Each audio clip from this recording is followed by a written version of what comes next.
Martina. Here. Councilman Phillips. Councilman Casella. Here. Supervisor Thirst. Here, everyone please rise for Pledge of Allegiance. I pledge allegiance to the flag of the United States of America and to the republic for which it stands, one nation, under God, indivisible, with liberty and justice for all. Please be seated, everyone. Thank you for everyone coming out tonight. We have a couple of really important recognitions. First, I would just like to say again, as I posted on the town website, our board's and town's deepest condolences to John Reagan, a tremendous friend of the community, performer, former Parks and Recreation department head of the village, and I think friend to a number of folks here, and also a relative to one, at least one, and we really do miss his presence, and I think his music, certainly music that I learned to love with the groups that he was with. So I think in the future we have a couple of individuals that have passed away in last couple years that I think we're going to want to pay some recognition and homage to, in addition to one individual, fine individual this evening. Before I do, I want to have some amendments to our agenda. We've had one change that we'll have done back in April, on April 24th.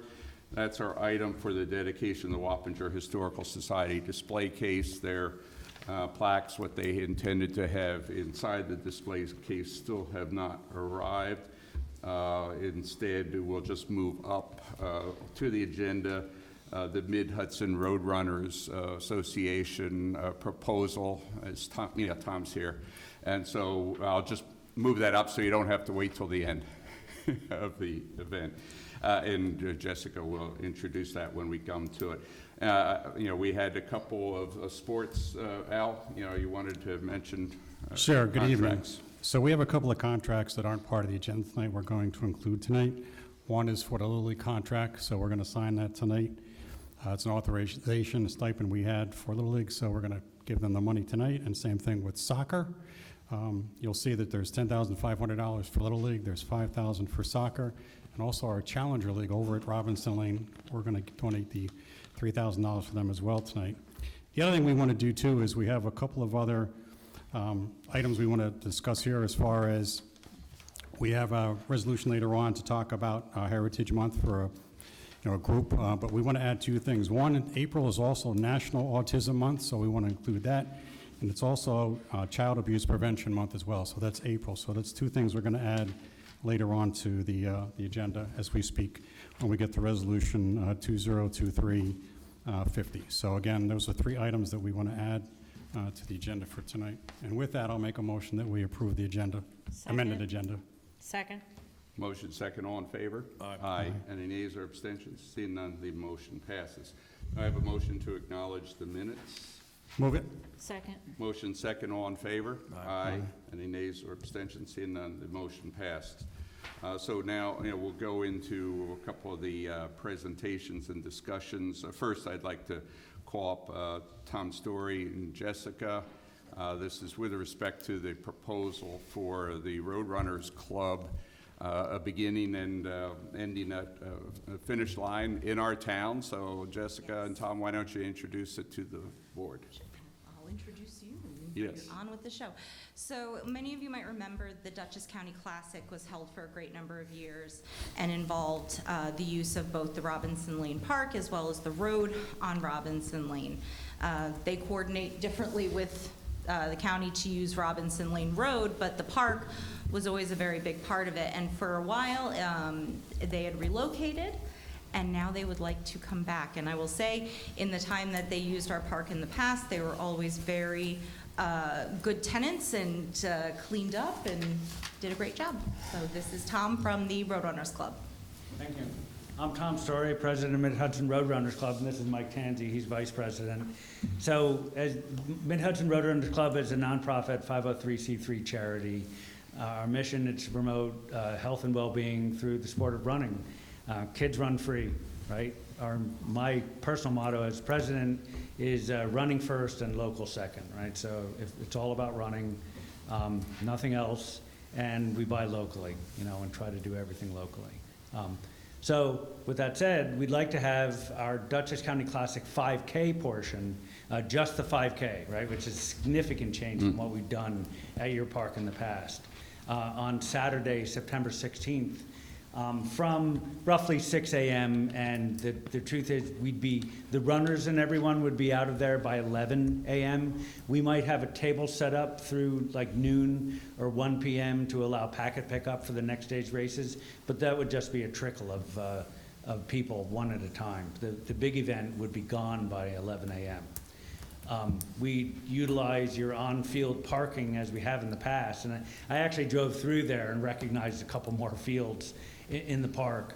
But we would, with the park manager's direction and the Civil Air Patrol, lay out the areas that you would allow us to park in, and we would, park orderly, and they would show up, line up, rate. The certified course is right at the entrance on Robinson Lane to the entrance of the park. They'd run roughly south on Robinson Lane, turn around, and then finish near the pavilion in the park. And there's a kids race that would start at the big boy start line, right? And finish similarly, but it would only be 1 kilometer or a mile. That's 8:30. The big race would be 9 a.m. and awards at 10 a.m. and then we start leaving. And do you, use or need our help to arrange for the sheriff's deputies and so forth for the coordination? You get the road closed off? What do you have to do? Certainly, well, we'd coordinate with the police and sheriff's offices to let them know. And a portion of Robinson Lane south of the park would need to be totally closed for a short time and then partially closed thereafter, but we would coordinate that.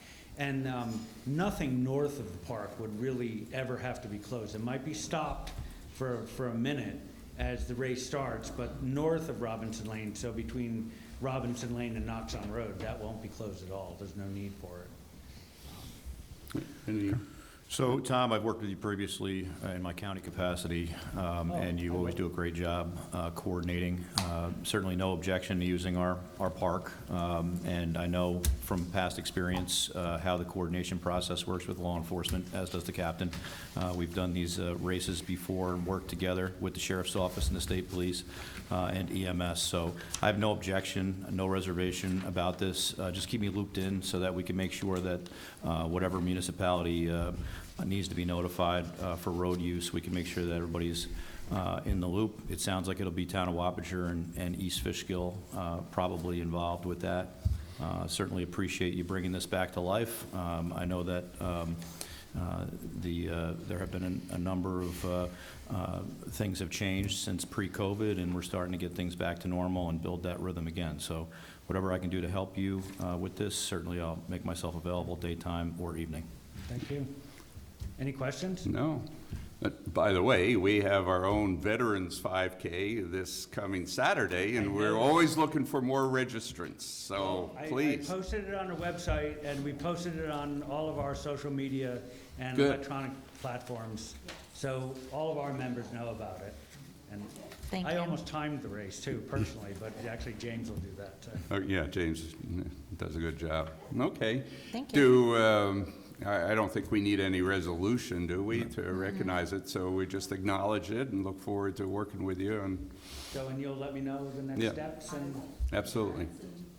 perfect. Thank you very much. Okay, good. Thank you. Thank you. Thank you. Thank you, Tom. The item that we really is dear to our hearts coming next, and this is what we inaugurated as a community, Wappinger Community Hometown Heroes recognition, and this is following on the heels and taking a little bit different path as our veterans recognition banners. Randy Ross came up with the idea, discussed it with all of us, and I think it's a great idea to recognize, over time, people, organizations that have made special contributions to our community and ongoing contributions, as in the case of both of our recognitions, tonight.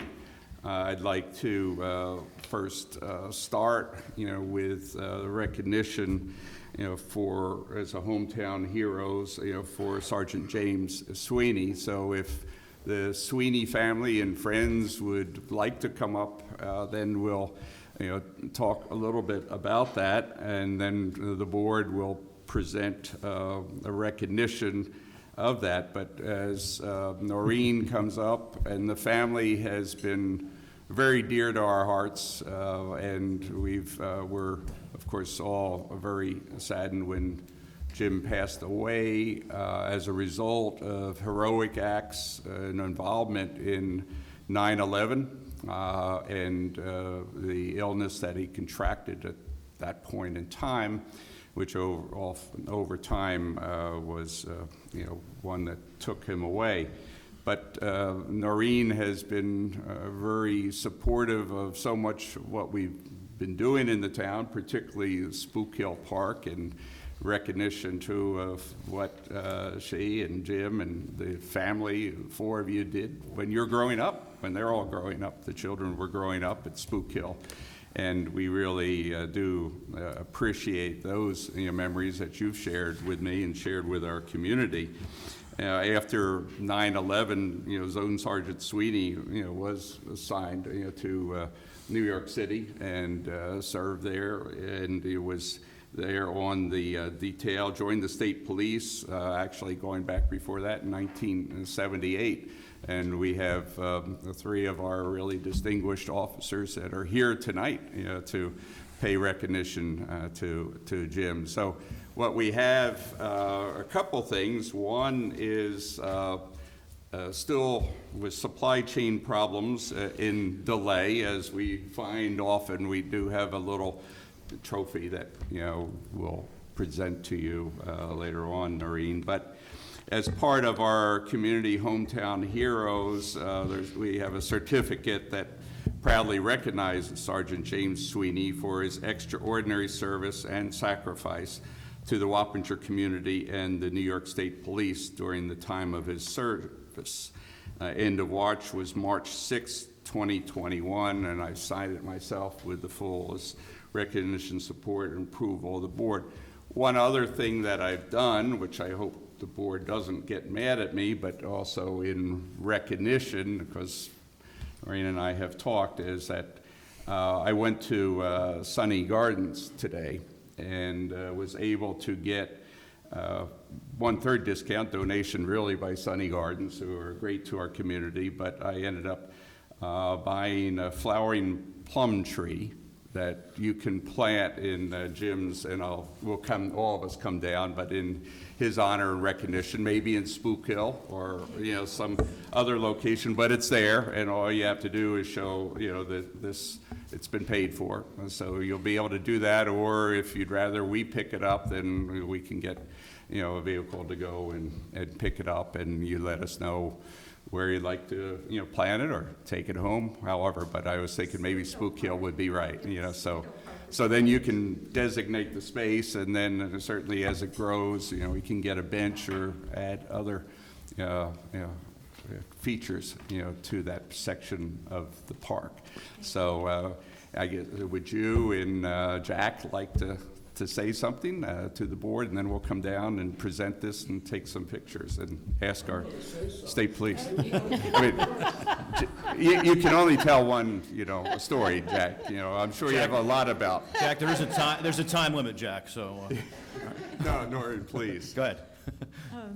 Jack and Jim both were NYPD. Yes. And Jim ended up with the state police when he was furloughed because New York didn't need 5,000 new recruits. They needed all the sanitation workers instead. So Jim ended up working up here. Thank God. It was so wonderful to be here in Wappingers Falls as opposed to New York City. We're just so very happy to be here. You can say it louder, it's okay. I love New York. Wappingers. There you go, don't Yeah, whisper, there you say go. it, say it. You're on camera, so. What? You look fabulous, don't You worry. look great, You look yes. great. We're on camera? Yes, we're broadcasting live. Isn't that great? Yay. You look In the great. back. You look great. Anyway, we met on a blind date, and it worked out very, very well. 4 children, 44 years of marriage. Unfortunately, 9/11, you know, he was down there for 6 weeks total, and he ended up with leukemia and other things I won't get into that were just horrific. But people like Jack, who has been such a good friend to our family for years, he and Jimmy are like this. And they were in the Ancient Order of Hibernians together. We marched down Fifth Avenue together, and, you know, in front of St. Patrick's Cathedral, here's Jim shaking the Cardinal's Right. hand, and, you know, he just was with the crowd, and, I can't hear you. Happy St. Patrick's Day. He just loved being who he was. And like I said, we have 4 grown children now, from Right. 36 to 43, in Hawaii, London, North Carolina, and Maryland. So everybody's all over. 4 grandchildren. We have a new baby, Britt. Nice. But, Very good. Very nice. we just had a wonderful life, and we're still in our starter home. It was a mother-daughter, and we said to the realtor, what is a mother-daughter home? Oh, that's when you live upstairs and your mother-in-law moves in downstairs. And Jim looked at me, and I looked at him, and we laughed. Like, that'll never happen. Our parents were both married, one set in California, one set in New York City. Well, for the last 20-plus years, my mother has been in our home. And she's now in heaven. She went Yeah. in January. But it's just the greatest place to be. I'm so happy that we are here in Wappingers all this time, and that we have wonderful friends and family. Jim has 10 siblings. I have 5. And everybody has just been so supportive and wonderful. And Senator Serino is Yes. fantastic. Yes. I still have her sign in my garage, waiting to put it up again. Go Sue. You will. Yes. Yeah. So I just want to thank you for honoring Jim. I really, really appreciate it, and love you all. Yeah. That's the least we can do. More than Yeah. welcome. My God. Jack, we are live on television, so Just so I'm gonna Keep be it clean. I'm gonna be a little louder, because I was a police officer too. Jimmy and I both started in New York during the 70s. Like she said, A.B., the mayor of New York, laid off 7,000 cops. Jimmy was one of them. I was lucky enough to have enough time where I wasn't laid off, you know. But I want this board to know that May 13th, James Sweeney, Sergeant James Sweeney, is going to be put on the wall down in Washington, D.C., and that wall is, the only people that go on that wall are people from 9/11. So Noreen's going to be down there with her whole family, and her whole family is, there's 11 of them. And I have 10 brothers and sisters, so Jimmy and I had a lot in common, but Jimmy deserves to be on that wall. There's no question about it. When I visited him in the hospital several years ago, sometimes you come out of the hospital and you say, maybe the Lord should take him. He was suffering like a dog, you know? But somehow he pulled through for a few more years, and he had a heart of gold. He was a little bit different. I think Sue Serino will tell you that. You know, a little bit different, but the heart was made of gold. And anytime we asked him for anything, he was always front and center. So it's my privilege to be here tonight. I just found out a short time ago, and I changed a lot of things. My daughter from Maryland is at my house with a bunch of the kids, you know. But I knew where I had to go, because family is always family. So May 13th, I know where I'll be. I'll be in Washington, D.C.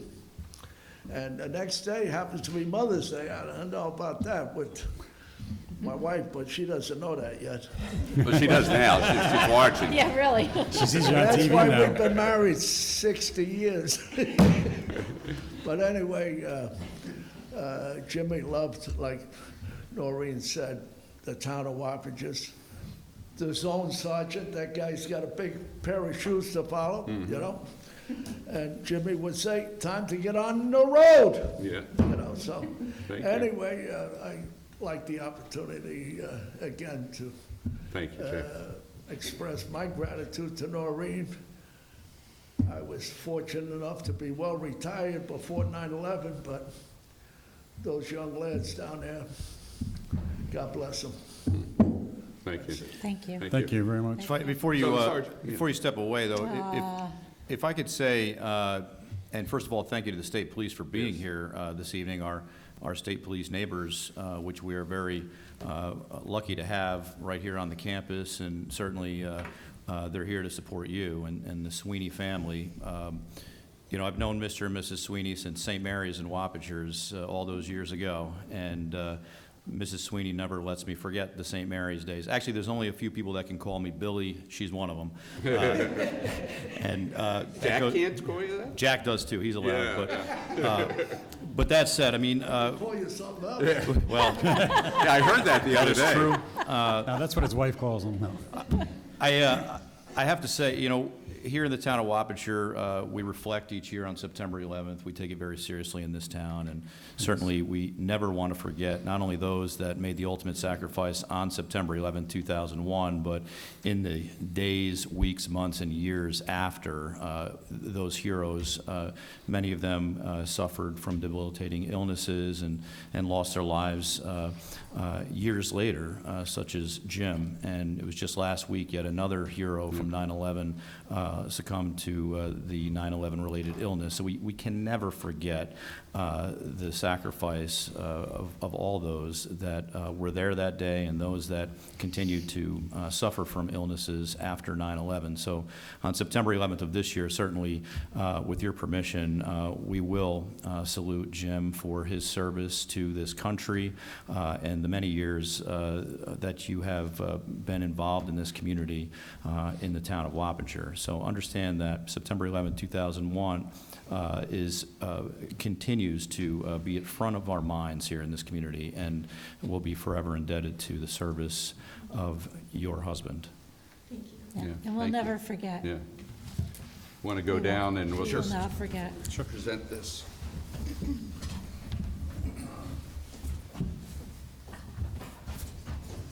Jessica, you have your...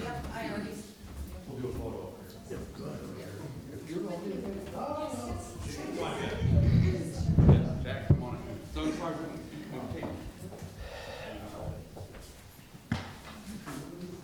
Pull this back so I can.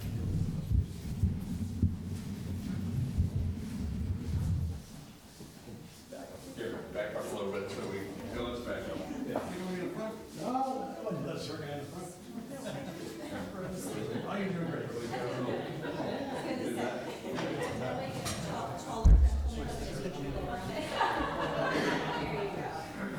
All right, does everybody look great here? 1, 2, 3.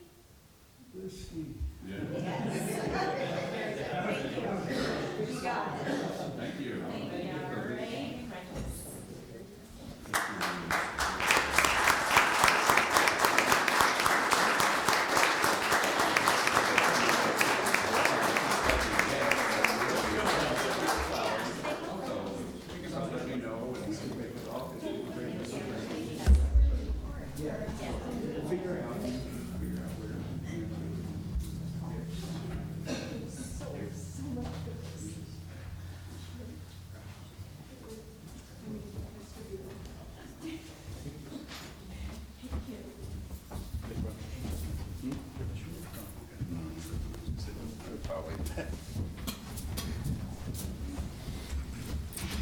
All right. Our second Hometown Heroes recognition goes to an organization that is dear to all of our hearts and really plays a major role in our community, and that's to Habitat for Humanity of Dutchess County.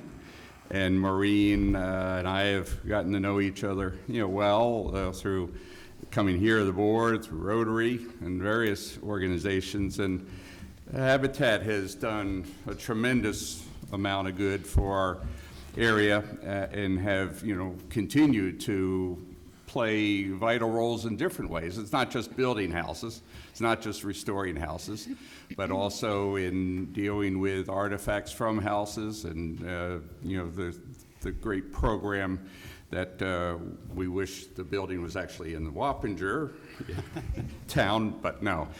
Seriously, and I think with Senator Serino, I'll still call Sue Senator, hopefully another title in the not too distant future, but as her honorary build captain, is that what I think they're calling honorary build captain for Sue?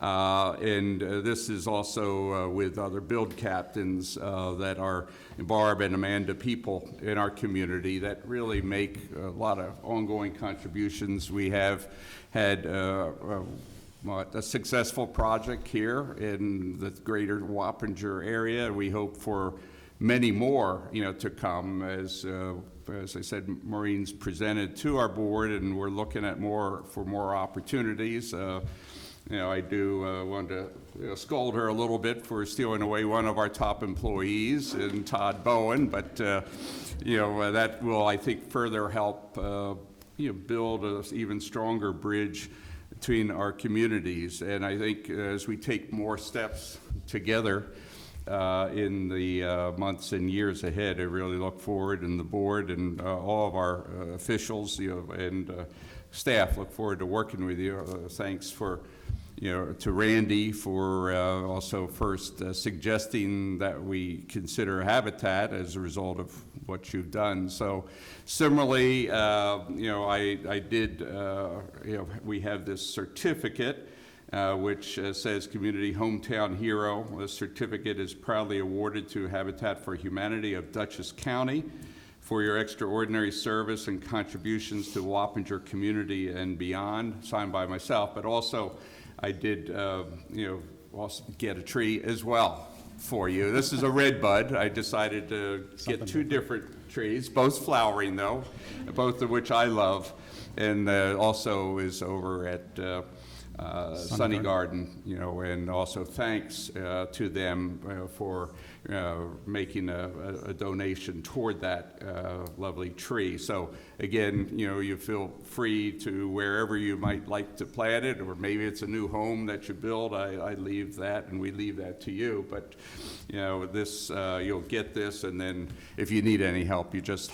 get Todd. He'll be our representative for the day, to go do that. But more seriously, really anything that this town board and our staff can do to be of further assistance in the months and years ahead, please do not hesitate. And we do look forward to working with you. But why don't you and the senator just come on up, and the rest of the staff, and just say a few words also so the community sees you, and then we'll come down with the presentation. So if I could just say a few words before you go start. ahead, please. So first of all, they're an amazing organization. My mom passed away last October, and I worked with a lot of the folks from the organization. They're very kind and helpful and generous when we had to move a lot of the stuff out of my mom's house. Very caring, very understanding. We probably made about 15 trips to the organization. With the whole house was 50 years plus, but they're very, very good to us. And your staff was amazing, just helping us out. I met with them a couple of times, and I really want to thank you because it meant a lot to us knowing that the furniture and dishes and everything else that we were able to donate was going to go towards a worthy cause. So thank you very much for everything that you did. Thank you. Thank you, Al. It's always nice to know you don't have to pick up a hammer in order to build a house. Right. And you helped us build a house, and for that we're incredibly grateful. We actually waited all week for the phone call to cancel this because we were sure that when you found out that we stole your all best right. employee that you would say, nope. But thank you for agreeing to do this anyway. We're very grateful. And we are grateful to have Todd on our staff as well. As I was listening to your amazing story, Noreen, and it is amazing, and it brings us all back to that day always. But what I want to leave with you tonight before Sue speaks is many of those essential workers that were down at 9/11 couldn't afford to buy a house in Dutchess County right now, but they can with Habitat. So when you're thinking about who a Habitat homeowner is, remember 9/11. Sue? Thank you. Thank you, Maureen. And Maureen is a rock star. With everything that you and your team do for affordable home ownership, and now like in Wappingers, where I grew up, in fact lived right down the road from this condo that is the Women's Rebuild, is just simply amazing. And thank you so much to the board for recognizing Habitat for Humanity, because they really do incredible work for all of us. And Noreen, I didn't even know that this was on tonight, so it's just such an honor to be here, because everybody loved Jim and loved you and your family. No, no, not me. No, but thank you. Thank you. And thank you, Randy, for suggesting this. So thank you again very much. Just a funny story that you chose to get the plant at. So I was born in Beacon and raised my children in the Fishkill Wappingers area, and that was the place we always bought our flowers, except then it was Frederick's greenhouse. So Now, I buy everything there that I use, so. Well, why don't we go down, board members, and do the presentation.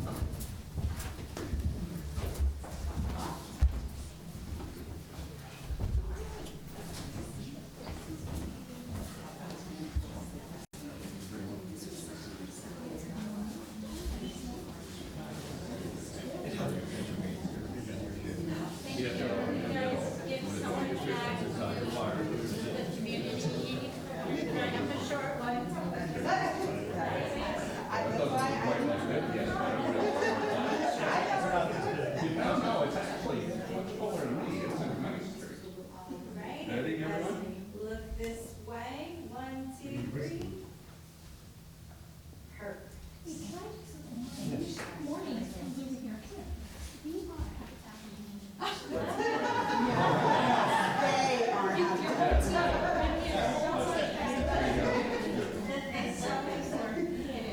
In many ways. There you go. 1, 2, 3. We got you.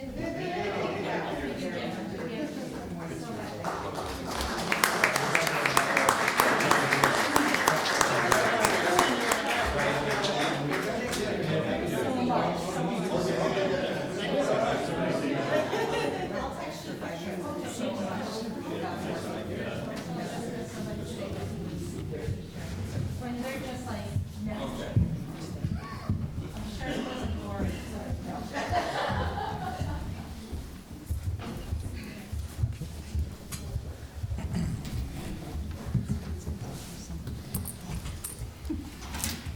It's part of our ongoing community service and activities.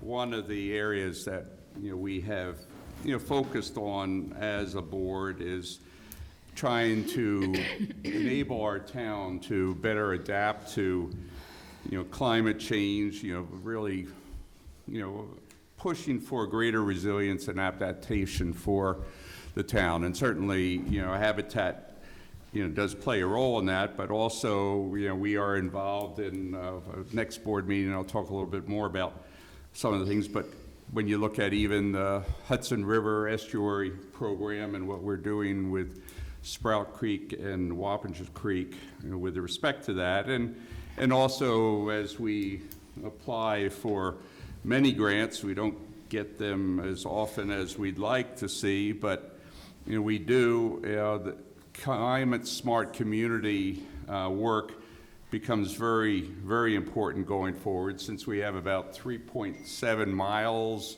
of town boundary that's covered by water along the shores.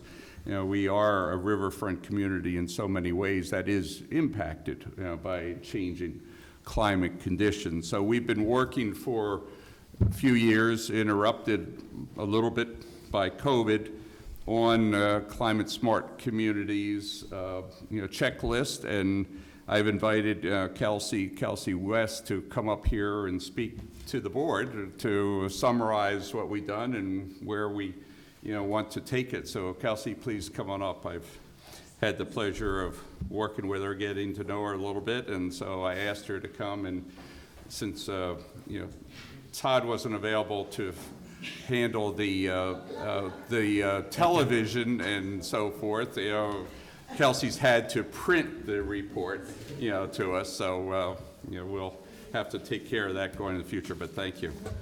Excuse the lack of Yes. sustainability. Thank you. We'll let it slide this time. Thank you.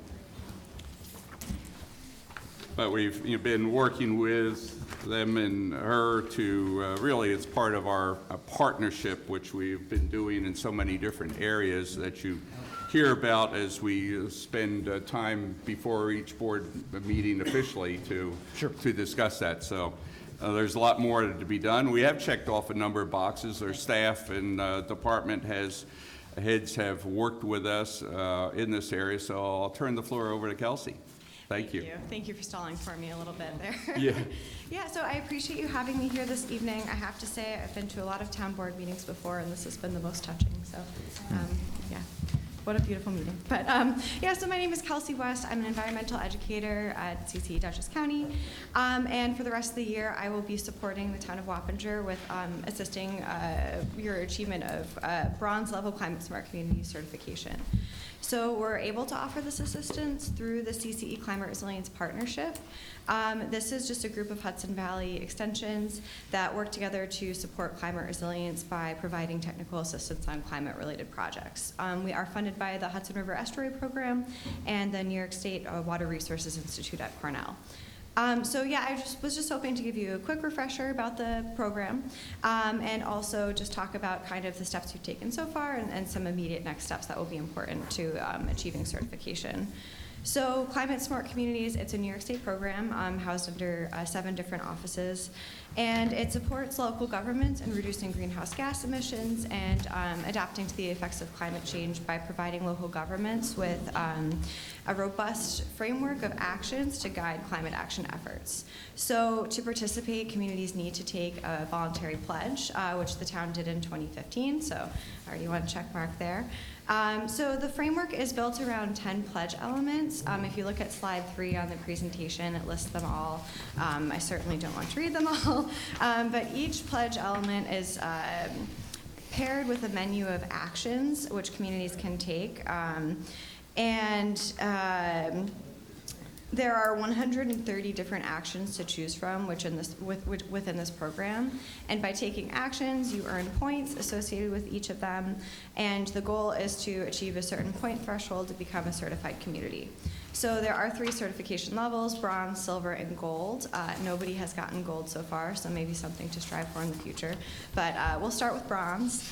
And so bronze certification requires a community to earn 120 points and complete 2 mandatory actions and 3 priority actions.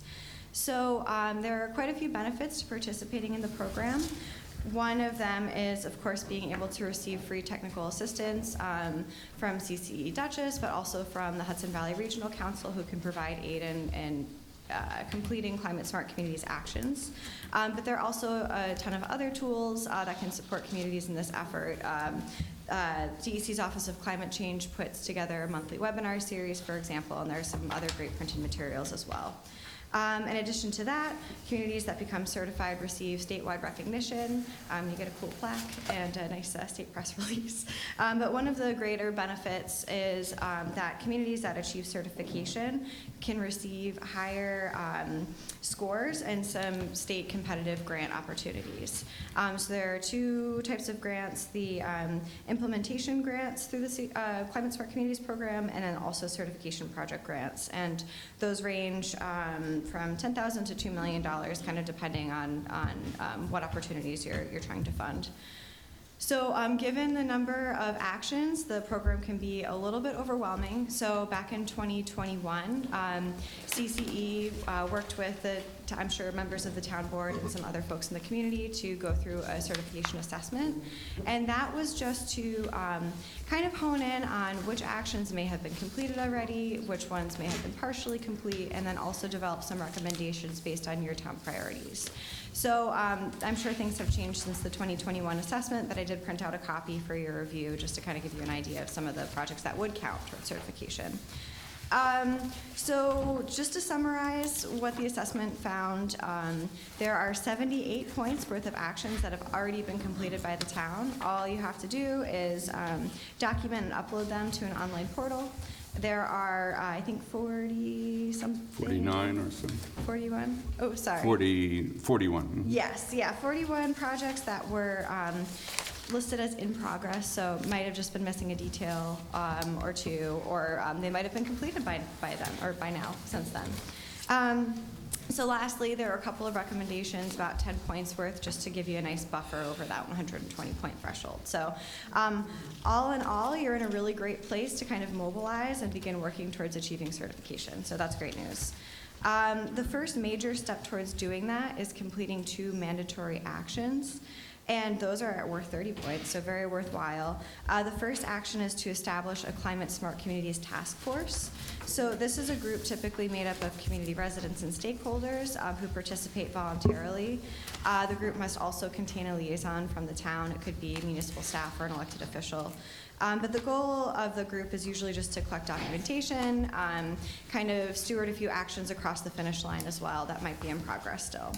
In addition, the group has to be led by a designated Climate Smart Communities coordinator, and they, of course, just lead the group and kind of act as a correspondent to the town board and make sure that all the projects are in line with town goals. So I will also be available to work with the task force through the end of the year and provide technical support in kind of collecting and creating that documentation, and also just assisting with any projects that might need a little extra help. So establishing the task force and coordinator requires a formal resolution or executive memo to be passed. So hopefully that might happen at a near-term town board meeting. I don't think I saw the resolution on the list tonight, which is totally okay. But that's really the first step towards kind of kicking things into high gear and applying for certification. So with that, I'm happy to take any questions that you may have. My contact information is on the last page of the presentation if you do think of any questions after the fact and want to reach out. No, thank you. Thank you. All right, Kelsey. thanks so much Yeah, for your time. Thanks. Thank you. Wait a second. Do you have any questions? We need some Anybody? time to Yeah. digest. No, I know. I everything wanted that's to here. have the introduction, But thank and you, so- for coming. Yeah. Absolutely, Okay. yeah, little And for folks that may not quite grasp the concept, there are significant numbers of grant deliverables in New York State that require or provide additional points for participation in this Climate Smart Community Program. Being here for several years and seeing many grants not be awarded, it is our position that we should put ourselves in a position where we can be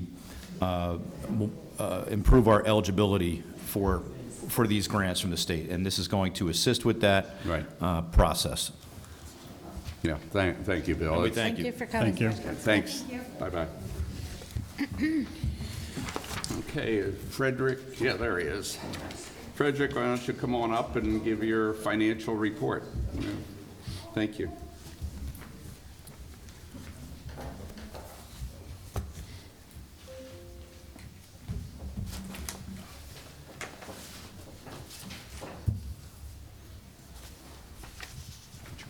I'm good. Thank you. My printer took.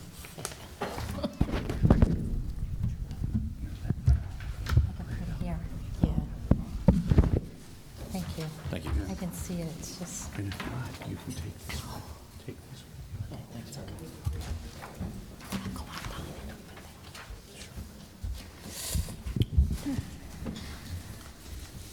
Thank you, Frederick. Go ahead. Thank you very much for this opportunity. I will be presenting highlights of the town of Wappinger financial position.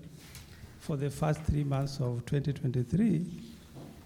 And I will start by giving you some of the main revenue highlights for the first 3 months. Last year, if you remember, we had good reports on mortgage tax. When I look at the 2022 ledger or records, the mortgage tax exceeded what we had budgeted for in 2022. This year, we are seeing some challenges with the mortgage tax. We are in the 30,000, 40,000. So this is something that we have to think about as we go on with our fiscal year. And for the first 3 months of this year, if we look at the raw returns that we have received from the clerk of the Dutchess County, it indicates that we have received only 107,000 for the first 3 months. We did increase our budget a little bit based on, what we had going on last year. So we did budget for 518. So this is an area that I think we need to monitor very closely as we go on along, because right now it's a bit challenging with the numbers we are seeing. And I would add on that each of the board members, Frederick, I give them a copy of the report, the monthly report that we receive from, the Dutchess County Clerk, Bradford Kendall, and this we do review throughout each of the months to better understand what's happening. So we are able to work on that in progress. And behind each one of these reports, Frederick prepares for the board extensive documentation that I know some of the councilmen and women come in as well, meet with me and meet with Frederick. So each one of these items is regularly looked at on a weekly basis, if not more so. Go ahead, Frederick. So I think one of the things we need to look at, Frederick, and I agree with you that, if you look at the first 3 months, you're at 107,000.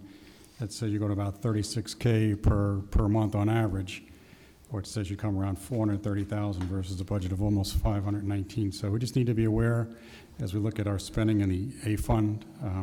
Certainly we hope it picks up, but as you said last year, we had a significant amount of mortgage tax revenue we weren't expecting. So again, we thought we were being pretty conservative this year, taking the amount down. But again, just need to look at our expenditures, as you're going to do here. So we'll make sure that the mortgage tax revenue that we're seeing doesn't exceed naturally the expenditures, and we'll keep a lot of focus on that. So it's good that you put these reports out. It gives us an idea, because we're all looking at them to make sure that, again, we're staying within our budget, and we don't want to exceed it. So thank you for bringing that to our attention. I think we've all, as the supervisor said, we've seen that. We've all kind of looked at it. We're aware of it. You've been making us aware of it. So just keep that up. Let us know. And if we start getting to the point where it's expenditures are more than revenue, we need to start cutting back a little bit. Like any good business does. But we also need to keep in mind, we are very early here in the year, so a lot of this money comes in later. I mean, look at the sales tax, zero. I mean, Yeah. you can't. Well, sales tax, sales- no, but I'm just looking at mortgage tax. Right, I know, I Sales tax, understand get that, it. but I would say that, we get caught up sometimes on these quarterly reports, and then in the last quarter, all of a sudden, we get a windfall of money, because that's the way it works. A lot of this stuff doesn't follow the quarterly fiscal year schedule. So I appreciate what you're saying, where we're at with mortgage tax, but again, I'll have a better picture here when we get to the 6-month point of our year. But on the mortgage tax, though, Bill, as you know, we do get that on a monthly basis. The Right. sales tax is twice a year. Sales tax is different. That's I- correct. So No, I understand that, that's but what it is. watch where we're going to be June 30th. Okay, go ahead, Frederick. Another major revenue line for our general fund is the rental of real property. We are seeing that with the numbers that we are receiving up to now, we are on pace to meet or slightly exceed our budget. And I would say that's good news. $70,000 so far received for the first 3 months out of a budget of $240,000. Fines and forfeited bail, if you remember during COVID, it was really depressing to see the numbers come in. But last year, this improved quite a bit, and we were able to exceed our anticipated revenue. This year, for the first 2 months, we are at about 40,000, which is good. And we also just need to watch this line because things might change at any time. The sales tax we have talked about. Well, let me stop you for 1 second. Fines and forfeited bail, you know, we have to be careful. We're not supposed to be anticipating this as revenue, number one, okay? This is court-generated income that we talked about this last year. Bail basically doesn't even exist anymore. So we really need to be careful how we budget any sort of in-kind revenue on this line. Looking at 37,000 out of 400,000 January and February, we have to face the reality that at this particular juncture, because of policies at the state level and rules and regulations, bail is no longer going to exist at that level. Yes, I agree with you. I think this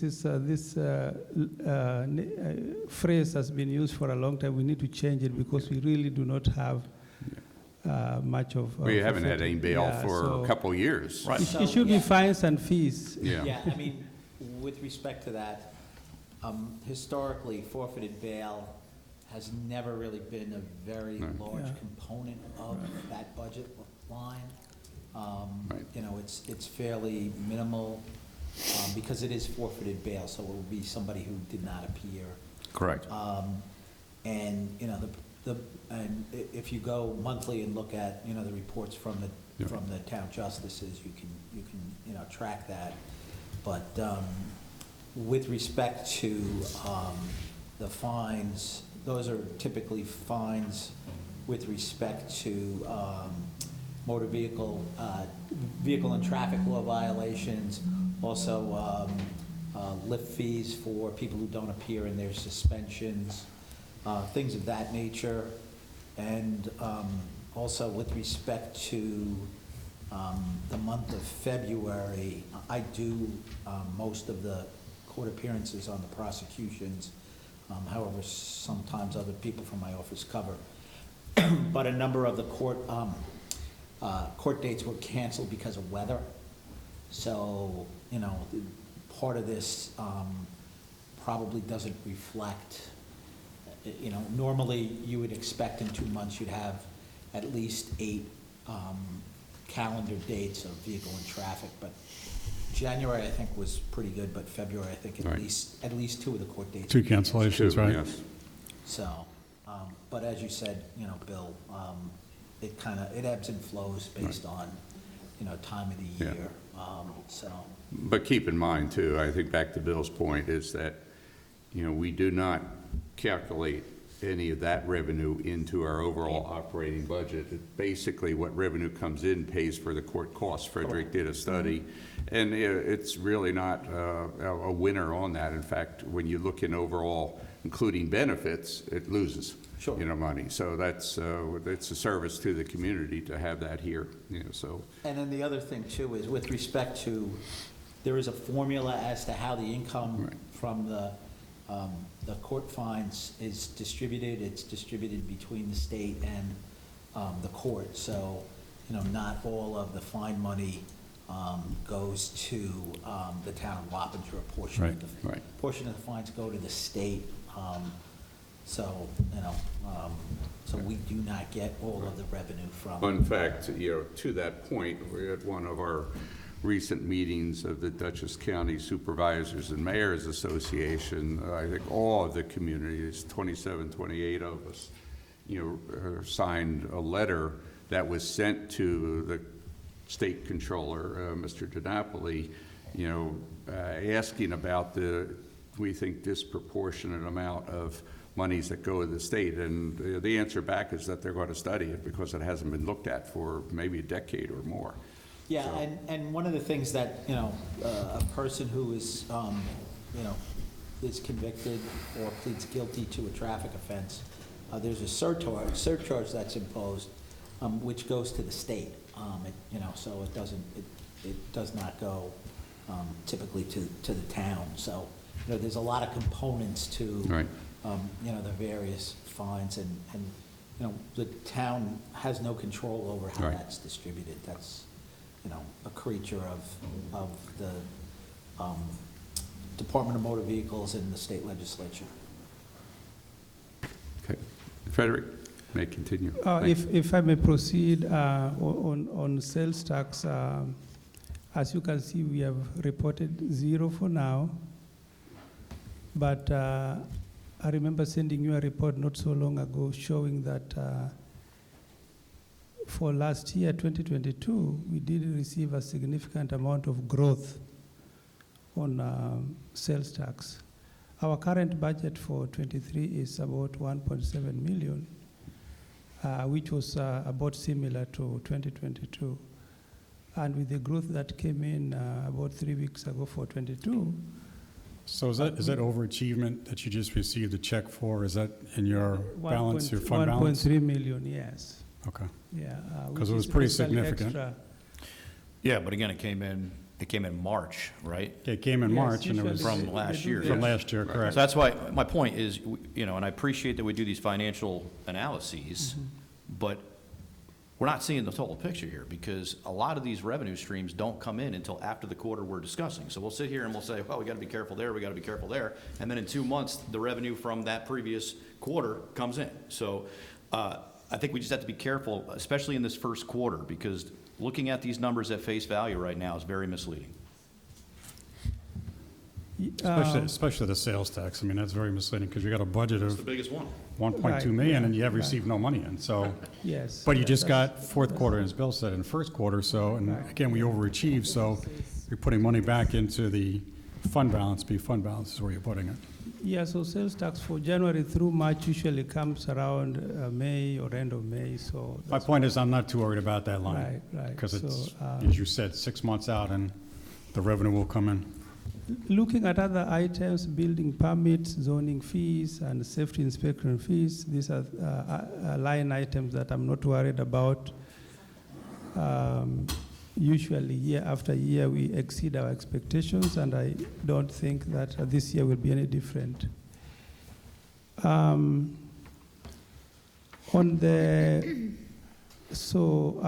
expenditure side, the only one area that I saw that was a bit more than usual was on the insurance. When I looked at what we have paid so far for 23, it was totaling about 270,000, even though we had only 244,000 spent last year. So that was an increase of about 10% from last year, which I wasn't expecting. So. What is that for, health insurance?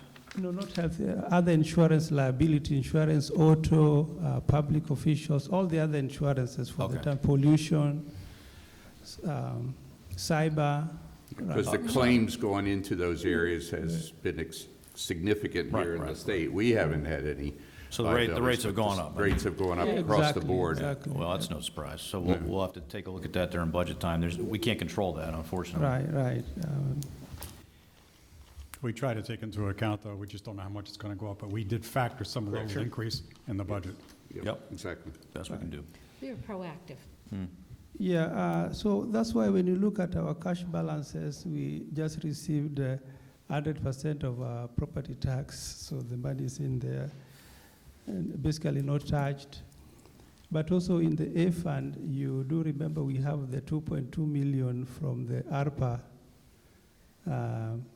funds or disbursed from the government, which we are yet to spend a single cent of it. So I think there are reports that we have to send to them every year. So there's one due at the end of this month. So it seems as if we are going to submit or report a nil expenditure for the second year running. So sooner, I guess rather than later, we need to come up with where we are going to spend this money. 2.2 million is in the 7 I thought we million. identified 3 areas, though we were going to spend the 2.2, so. Yes, yes. We identified we the did, areas, but we haven't. we Do you have to do you have to expend it first? We need to Okay. spend and Yeah. report on that.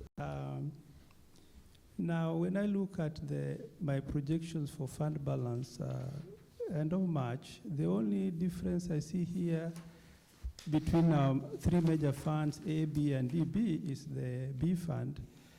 I remember I'd projected about 4.6 million in the last presentation at the end of 2022, but because of that significant sales tax growth, the projection has now gone up from 4.6 to 5.3 million projected fund balances. So that basically is my presentation. We are keeping a close eye on the spending, but we're also watching the revenues. And that's what we have to do each and every time.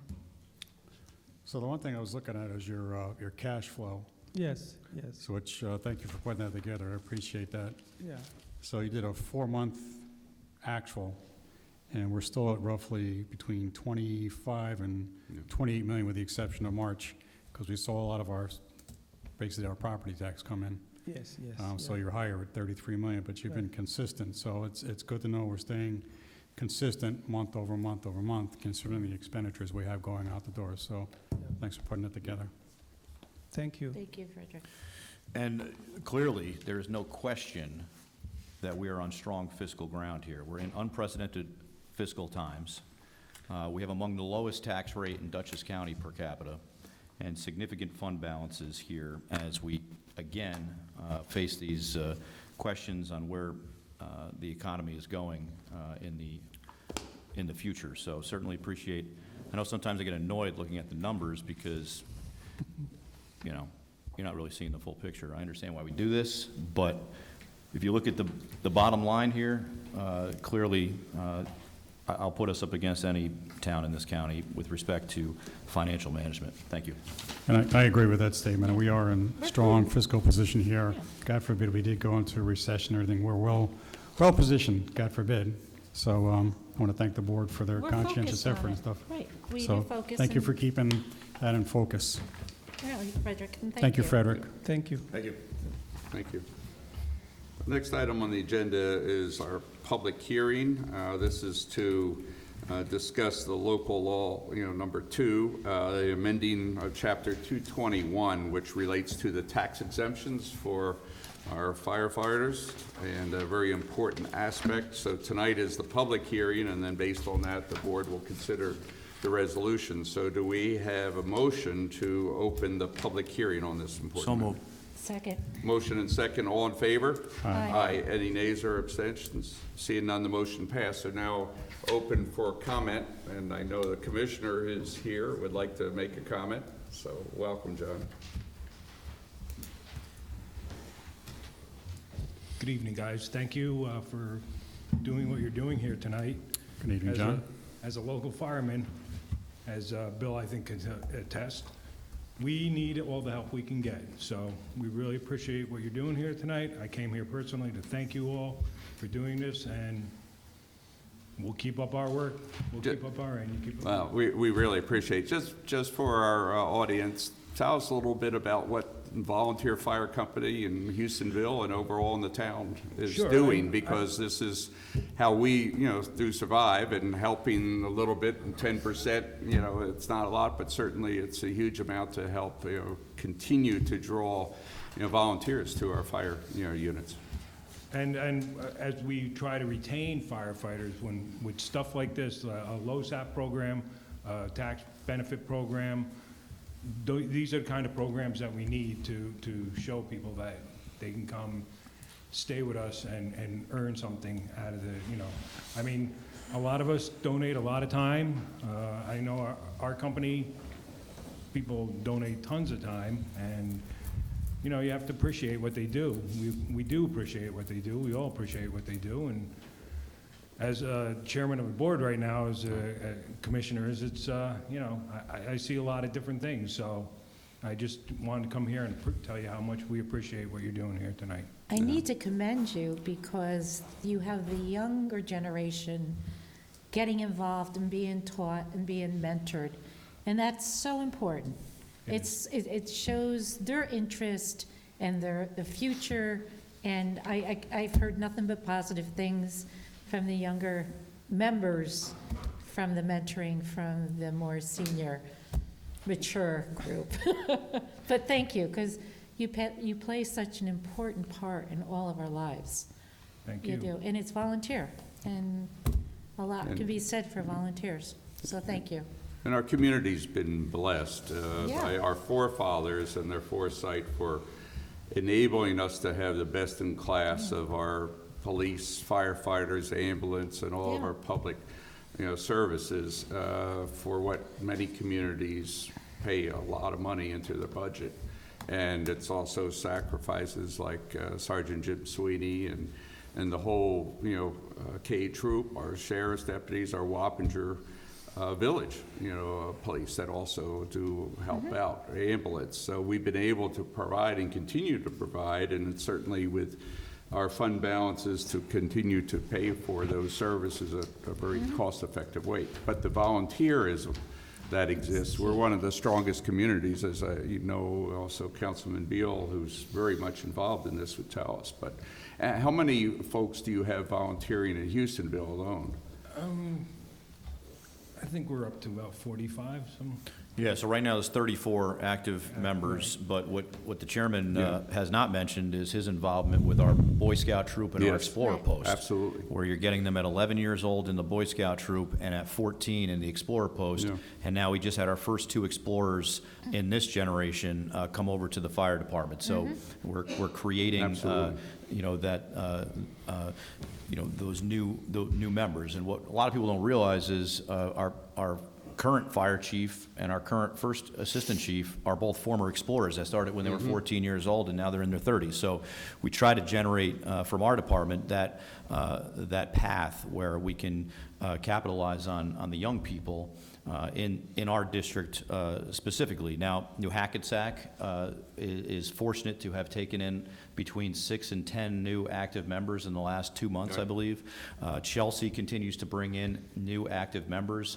And in this town alone, which is served by all volunteer firefighters, I have no reservation with saying the residents are saving, I should say the firefighters, the volunteer firefighters are saving the residents millions of dollars because if you would had to put a career department into this town, it would cost a significant amount of money, and that would, of course, be passed down in the taxes that people have to pay. So John really doesn't give himself enough credit for his involvement. He knew this was coming up on the docket tonight, reached out to me to confirm it. I reached out to the fire chiefs and all of our departments to make sure they were aware that this was coming up tonight. They've been asking about it, and this is the least we can do. Now, understand, this is not the end-all, be-all. No. This is for those that own homes in our town.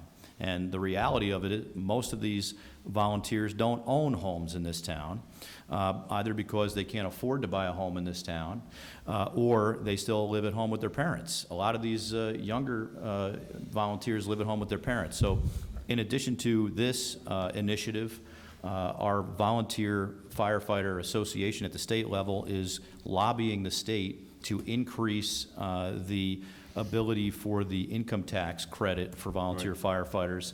And they're also lobbying to allow those that volunteer and receive this exemption to also be eligible to receive the state income tax credit as well. Because right now it's $200, and it really is ineffective, $200. Let's face it, these volunteers are paying to put gas in their own cars. And gas prices have never been higher. So that alone needs to be increased. But this is a start. It is. But thank you all for doing it. Thank you. Thanks, John. Thanks, John. Thank you. Any other comments? Public hearing? It's a great idea. Thank you. Thank you, Noreen. Thank you. Seeing none, do I? I'll make a motion to close the public hearing. Second. Okay, motion second, close the public hearing. All in favor? Aye. Any nays or abstentions? Seeing none, the public hearing is closed. Now we'll move to the public portion for the remainder of our agenda items. So do I have a motion to open the public portion? I'll please? move the motion. Motion and second, all in favor? Aye. Any nays or abstentions? Seeing none, the motion passes. So, yeah, we have now open to the floor anybody that would like to come up and make a comment with respect to the agenda items that are here. I have a question. Okay, Mr. Wayne, come on up.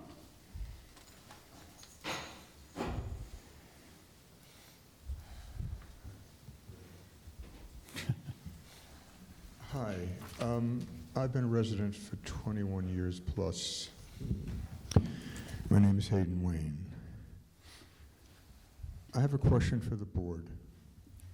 How did this gas station happen on the corner of 9 and Route 28? It was not before this board, and it's not on the agenda, so that's not appropriate a question for tonight.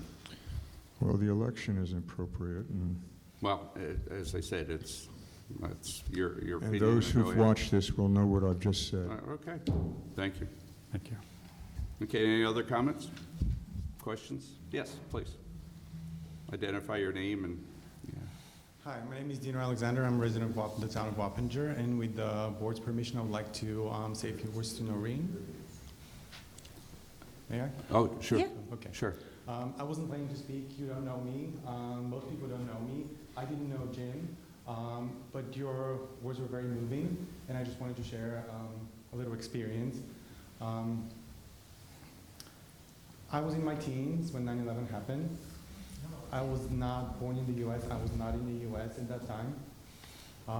I don't have many memories from my teen years, but I have very vivid memories when 9/11 happened. And I just wanted you to know that the entire world saw what happened and saw the heroism of the people involved and what people did. And it's recognized all over the world, and it moved a lot of people and inspired a lot of people. And thank you for everything that you did and everything Jim did. Thank you. Thank you. Thank you, Dave. Thank Thank you. you. Thank you very much. Yes, Kevin. You weren't here, so I didn't know if you'd show up, but I know you had a couple of updates for the board, so I figured when you showed up, I'll let you. Thank you. Glad you showed up. That's nice. Thank you, sir. Hello, sir. There's two of them. Okay. No, All we right, have I will. six. I don't know yet. Yay, here, Bill. Thank you.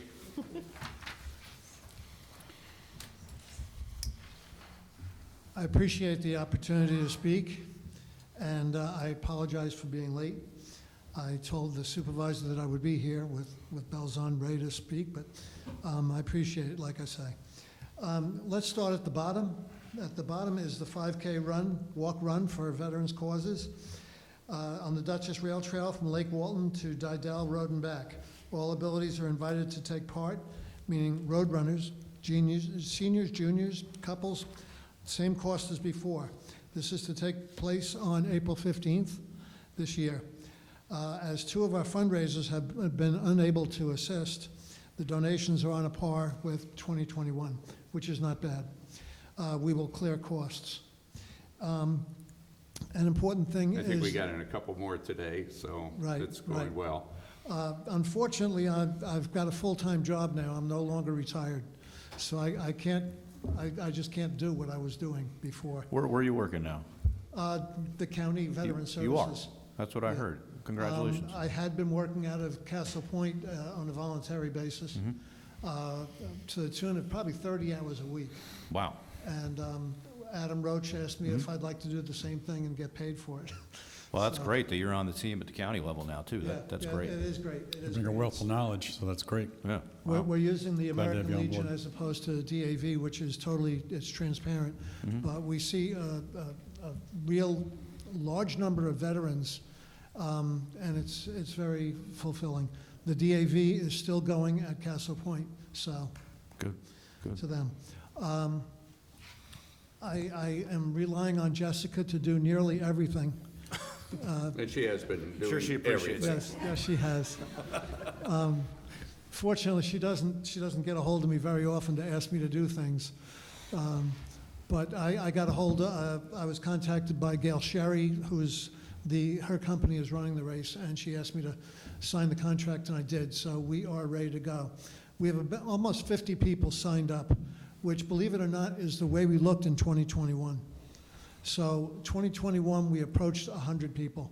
I've gotten a number of phone calls and texts and whatnot about people wanting to sign up on the day, which is okay.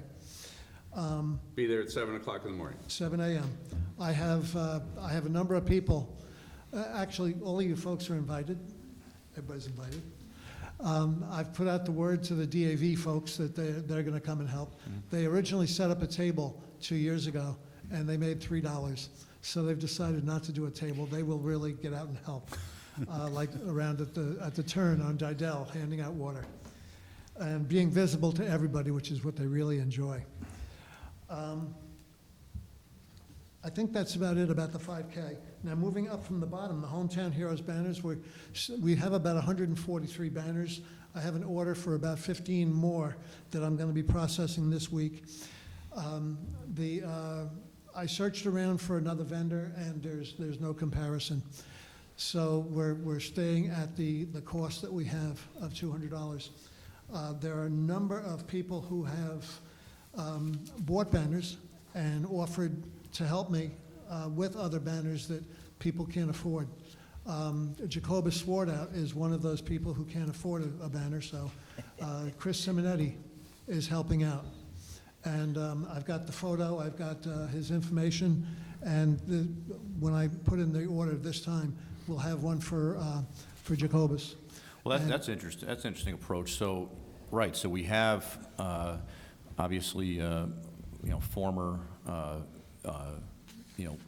notables that are from this town that may not have someone to sponsor a banner. So I'd be interested in seeing, who else is out there that, whether it be, one of the individuals that one of our parks is named after, or whether it be someone whose name is on a memorial in our town, right? Someone that's buried in the Middle Bush Cemetery, It'd be interesting to see. That's another whole angle on this. Right, like Daniel Martz. Correct. Yeah. That's a very good idea. But like I say, I have several people who've volunteered to help out on those banners. Good idea. idea. I believe there should be a way to contact Martz folks, so we can get that going too. Sure. Moving up a little bit, the memorial pavers, otherwise known as memorial bricks. These are on the eastern side of the Brexel-Schlatthaus Monument. There are 93 memorial bricks there. The idea is to complete the other 3 sides of the monument, having as many memorial bricks as installed there as possible. I think we're in the 3rd year of the program, and as of now, all but one paver are installed on the east side. Paver subscribers have been waiting up to 2.5 years and wondering why I haven't installed them. Well, I did that just last month. I removed bricks. I kept to a pattern. If you've been there, you've seen that there is a pattern. I've kept to that pattern, and I installed about 13 bricks. And I filled in around them. They really look primo. There's one paver that is not installed yet, so we have to find a place for it. You keep looking my way. Is it the one I wanted? Pardon me? I said you keep looking my way. Is it the one I wanted? Oh, you have one. No, I don't have one. Yeah, the Casella family. Yeah, I do have one. Okay, thank you. So you just let me know where, and it'll happen. Veterans Graves registration. I've tried 3 times now to announce all the names, and for various reasons, I've not gotten all the way through the list, but darn it, this time I'm going to do it for Memorial Day. We will recognize every single veteran there, including new ones. Renovating Major Daniel Martz Memorial on Pie Lane.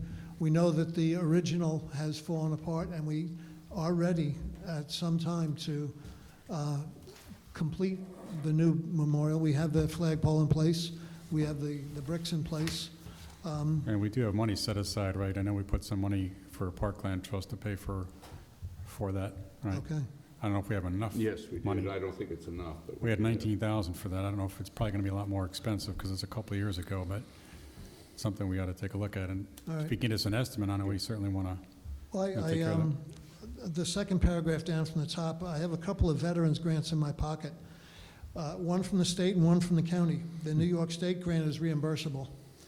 The Dutchess County grant with a maximum of 15K is an outright dole based on the write-up. And that's 25% of the grant will be released up front. And I suppose, looking at that monument there, which Joey had mentioned to me, trying to fit the grant into doing that. But my question is, who's going to do the work? Is the work going to wait on the town? Or can we get a vendor to do that who's offered to do work for us for free? My personal opinion is, at this point in time, you get a vendor to come in and do it, because we've been talking about this for a couple of years now, and it's kind of sat there. So I know that Steve had looked at it, Frazier, but he's got, a lot of things on his plate now. So certainly look at a vendor. That would probably be the best way to go right now. I agree. But coordinate with Steve. Okay, all right. But keep us informed on the status. Yeah. of that. Yeah. Well, okay, we'll do that. Thank you. Thank you. Thank you Thank for you, Kevin. everything that you've done, Thank you, Kevin. Yeah. really. Thank you. Just a quick question for you, Kevin. So April 15th, obviously, already is this weekend, right? So that would be Saturday morning, correct? All right, so how many runners did you say you had? You have 50. I think we have 43 right now. 40, we have 49. All right. And I like how you're promoting it as all abilities. I think that's great. Oh, that definitely. you're doing that. Yeah. We have ways of promoting this, which we can assist with over the next couple days, whether it be social media and radio. If you want me to, we can do that. Very much, very much. All right. And Tom Barr is doing a bang-up job with Yeah, the we've been website. getting That's just sound amazing. releases out. Hey, they're looking for an even 50. You want to volunteer to be that last one? They're You don't want to see me run. I'll tell you. I went 100. Look like Forrest Gump. I volunteered to walk and Okay. jog, so you can do it. I can walk. Yeah. Well, I can walk if you too. can only get from Lake Walton Road up to Didell, you can hand out water. I know I can make it. I'm just, Yeah. you don't want to see me run. I'm just saying. No, you can Straight walk up. fast You pace. want to see that. Thank you. Thank you, Kevin. Thank you, Kevin. Jim, did you make any progress on the MOA for Steve? And I know we had talked, with our Labor Council, but I haven't, Steve, have you seen anything yet on that? Jeff Scully was out, but he asked one of his partners to. We started going back and forth in emails about it. I'm expecting a call from the labor attorney's office Okay. to discuss. Okay. Oh, Okay. yeah, so we didn't make a Yeah. motion to close the public portion. Okay, you have a motion? I'll make a motion to close the public Okay. portion. Second. All in favor? Aye. Any nays or abstentions? Seeing none, motion passed. Okay, now we can go into the discussions. Okay. Steve, go ahead. Yeah, that's pretty much all I have on that topic. Yeah. Next one, the Vanguard Roofing. We received a quote on that late Thursday. I don't think there was enough time to put a resolution together, or? Yeah, I don't even know if I saw that. Yeah, it came in after I had left the office on Thursday, and I reviewed it quickly this morning, and I have some questions on the way it was written that I want to clarify too. So we should have something ready for the next meeting then. Okay. But the roof has been made watertight in the meantime. Okay. With emergency repair. Appreciate it. Okay. Anything else? Yeah, I think you're getting ready to, have you installed the dock yet? It's down at going in Chelsea? tomorrow. Going in tomorrow, that's what I Right. thought. Okay, thanks, Steve. Okay. So our fishermen, will be Yeah, happy to see the that. way that works, we have to wait for the tide cycle to be in our favor, and it takes 2 weeks for it to make a complete cycle to get back in to where low tide occurs during our working hours. So tomorrow's the window, and we're gonna get it in. Just out of curiosity, I know that we talked about it, the lights up at Robinson. I understand that you have a lift now, and you have the bulbs in place. I'm Do you have- sorry? Do you have a lift yet for Robinson? No. Okay, We don't own a lift. okay. Any idea? Once the dock is in, then I'm gonna focus on putting that together. Okay. So with respect to Robinson Lane, obviously opening day is coming up Saturday as well. And, I just want to go on record here. Buildings and Grounds is asked to do a lot out there, and I know, Al, you deserve a lot of credit for spearheading a lot of the projects out there. And I, had an opportunity to have a conversation with the president of Little League, and just want to say thanks to Steve and his crew. I know you're often asked to do things that, for us, may seem like, just a task, but many times it's a heavy lift. And, I appreciate everything you and your team do. I understand the lights have been a topic of recent conversation, and I know that Steve's working on getting the lift, and there's also a question with respect to the LED functionality in the fixture based on the fact that there's a, what's it called? Ballast situation that needs to be either removed or whatever. So it's not as simple sometimes as folks may want to think, we're changing a light bulb. It's a little more of a retro fit to make it work. But I know that Steve is working on that. I kind of see Little League from a different perspective now, since I'm out there every week with my son who's playing t-ball. And now I'm in the mix with some of the conversations out there, and I try to lay low, but people say, hey, what about this and that? So, Steve, I just want you to understand that I had to reiterate the number of unprecedented projects we've done out there in recent years and recent months, mainly because Al's been really pushing these things, and driving around out there, it's a great property, and there's always going to be something to do out there. So just want to make sure I make this statement tonight ahead of opening day, that we appreciate everything you do, and we understand that as soon as you get done with the lights, Al's going to have another list for you. Okay? But between the lights and Al's list, Noreen has the list for Spook Hill. Right. To get it done, right? So that's coming before the next list. So there's a lot of things that we want to get done. And again, some of these projects, and I said this to Steve the other day, but I understand Steve takes great pride in doing everything himself. But we do have to look at the feasibility of potentially selecting some projects and subbing out on some of these, so that we have the ability to focus on some of the other projects that are on the docket. Yes, to make sure they get done. I agree with your statement. Some of the things we have to take a look at, we do have to sub out. I do appreciate your help at Robinson Lane. I understand you get rid of the big freezer, so they're very appreciative of you getting rid of that, Steve. So thank you for taking care of that. Lights are the next big thing, of course. There's a couple other projects we're working on too, as you guys know. We're working on hopefully Wi-Fi. We're getting a little closer. Another meeting this Friday, hopefully at the field. So getting there. But again, thanks for the board support, Steve. Thanks for your help out there. And I'm sorry I keep pushing, but that's just. Yeah, springtime's a tough time of year for us. You get a couple nice days, and everybody wants everything done all at once, and it just, Well, especially with the nice weather now too. Yeah, and when it's weather. Well, tomorrow's going to be the nicest one yet, so get ready for a list tomorrow morning. There, I think after the Thursday's going to doctors be install, nicer. I'm gonna have the I crew think go we out have 25 more projects coming up tomorrow. No, I'm kidding.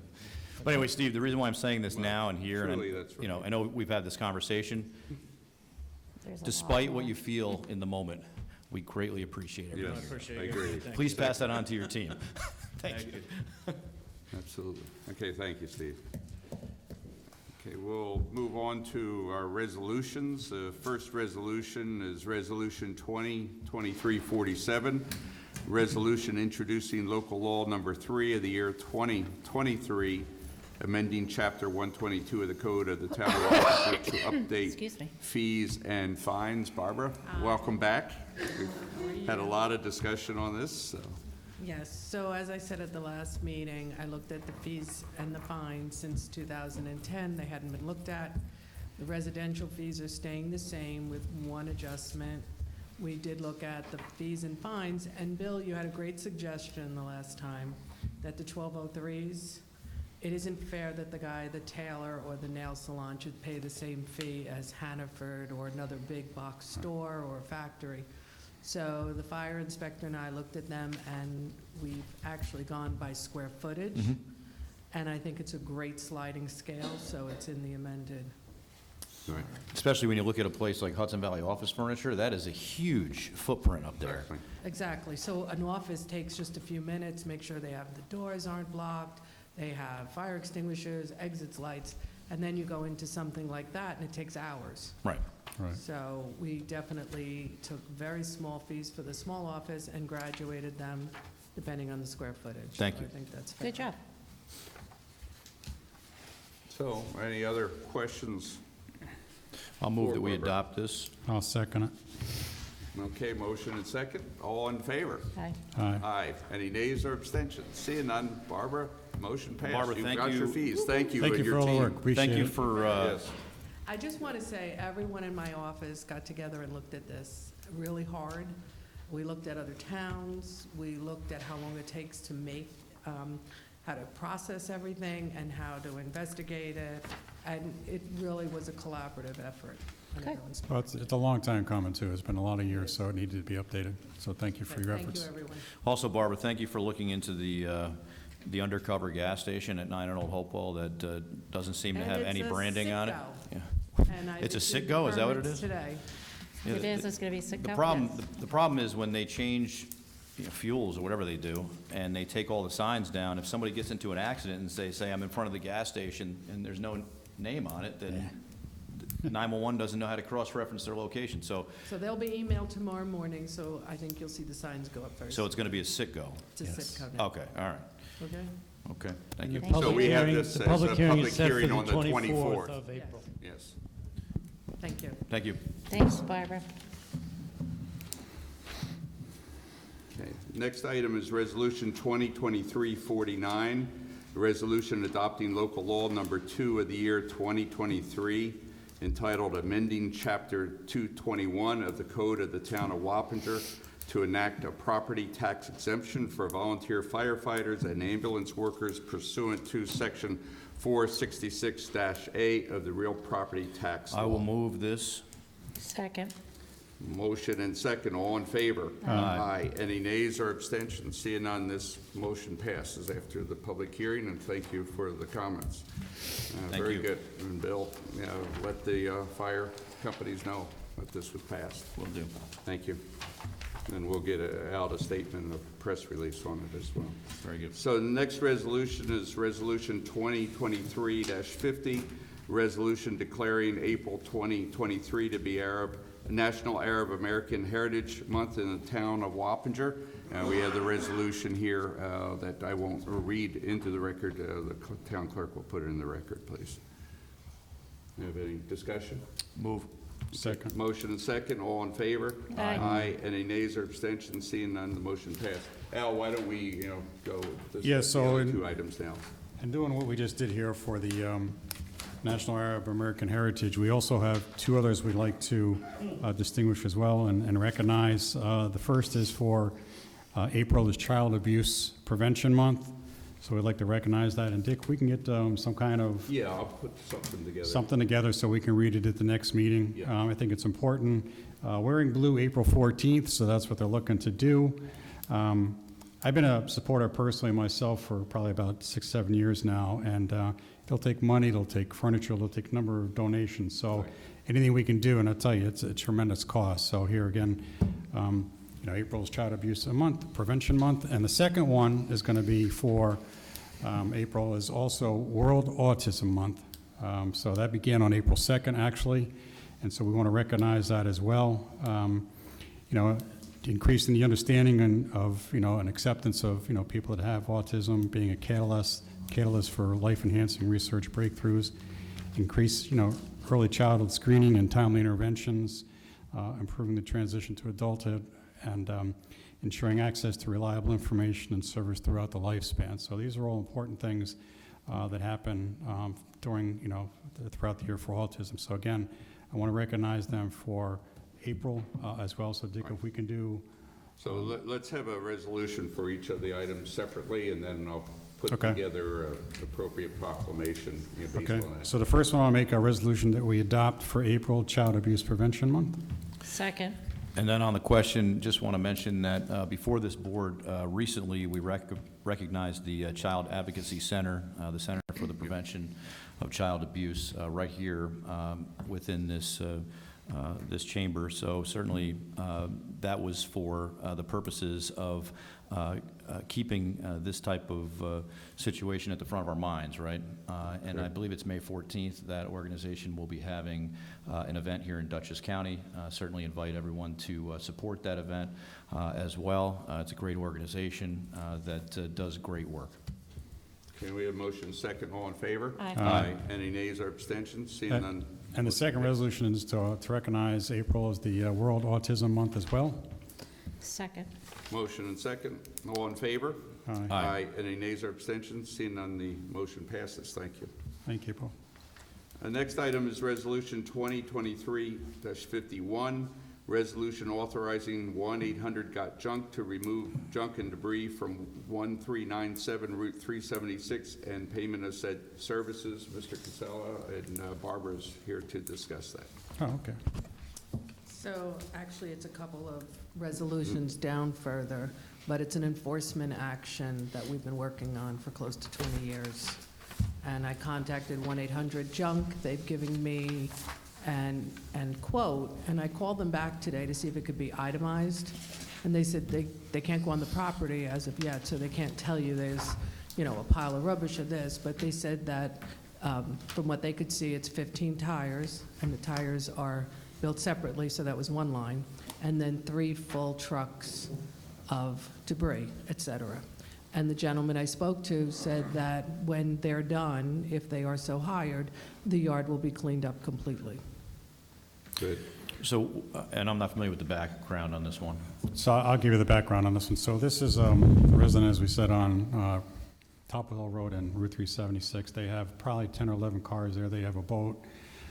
There's a number of garbage bags, a number of, I will call it debris on the property. We've been trying to clean this property up. We've been working with this particular individual.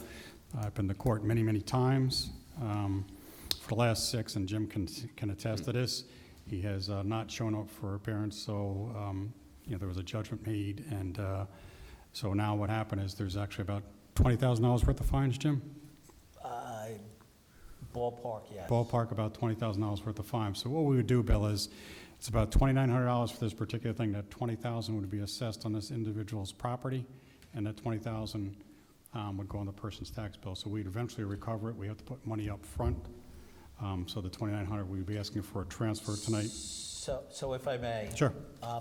With respect to the resolutions that are on for tonight are for town board authorization to set a public hearing and go forward to cure property maintenance violations. The $20,000 in fines are actually generated by prior enforcement proceedings and are a separate issue. We're in the process of docketing those fines, and they would be docketed as a judgment in the Dutchess County Clerk's office.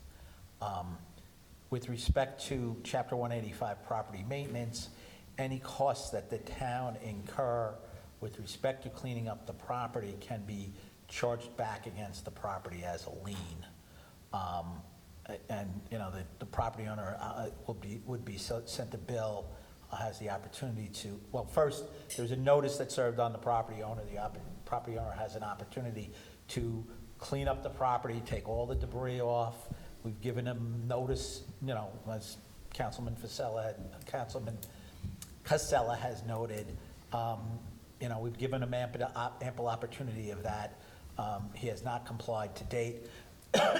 We don't anticipate him complying before the next hearing, which is a resolution scheduled for the next town board meeting. Should he not comply by that time, we are in the process of making this is a resolution to take the debris off the property. That does not include the vehicles on the property that are vehicles that can be moved. There's car parts, there's, you know, things like that would be included within this, but, and a boat. But those would be separate from this junk removal. So, yes, so this is as Jim said, it's really the debris on the property. This is not the vehicles on the property. That'll be a second resolution on the 24th. What happens to all the property we take off the property? For the most part, this is junk. Right. And would be disposed of by 1-800-JUNK. With respect to the motor vehicles that are in good shape would be towed to, right now we're making arrangements to have them towed to Dutchess County Auto Center, where they would be put in the pound, and subsequently would be sold pursuant to the judgment for $20,000. That and the costs associated with the removal would be taken out of the sale of the cars. And then with respect to, the junk here, this would just be disposed of by 1-800-GOT-JUNK. And it's, there's a radial arm, there's a broken down radial arm saw, there's buckets, there's, it truly is junk. And this has been going on for how long? Probably 2 years. And he's for been all the in- legal actions, and so Yeah. now this is really There the way has to been force action. the issue. And I will say there has been taken action against him by my predecessor, by myself, with very little movement. We've tried the court system, we've tried him moving a little, and then it comes back. And at this point, it's become such an enormous eyesore. And the neighbors are very upset, clearly. And we've tried going weekly, Judith Sudbury's weekly meeting with him and the mother, and we've tried everything that we can, and it just gets worse. Is there a dwelling on this property also? Yes. Yes. What is the condition of the dwelling? Do we know? It's fair. I mean, what's going on inside, I'm not aware, although the deputy, Sabriz, has been inside and sat with the mother, but that's not at issue here. Where I'm going with it is not for the purposes of, anything to displace these folks, but perhaps social services needs to be involved. Not with respect to this. I don't think it would work. I've had social services out on some of the The other other properties. issues, and I have one particular resident whose house is in less than poor condition, and she sleeps in a car, and I had Office of the Aging, Social Services, the Health Department, and none of these agencies would help because she's gainfully employed, so as long as she's functional. Paying her bills, et cetera. So that's a very unfortunate problem in our society. Okay, as long as due process Yes. is occurring here. Yeah, we've had a number of meetings, on this topic and been in the courts, as Jim said, a number of times. I know that we have made changes to our code to allow for the ability to, for these types of actions. So certainly. And that's part of the due process here, so. And we have, well- as Barbara said, we've been trying to work with this individual for a number of years now, and, cars get moved from one location of Wappingers to Texas, to Ohio, Yeah. other places in New York State, and then as soon as things look like they're getting better, they get moved back to the Wappingers residence, so.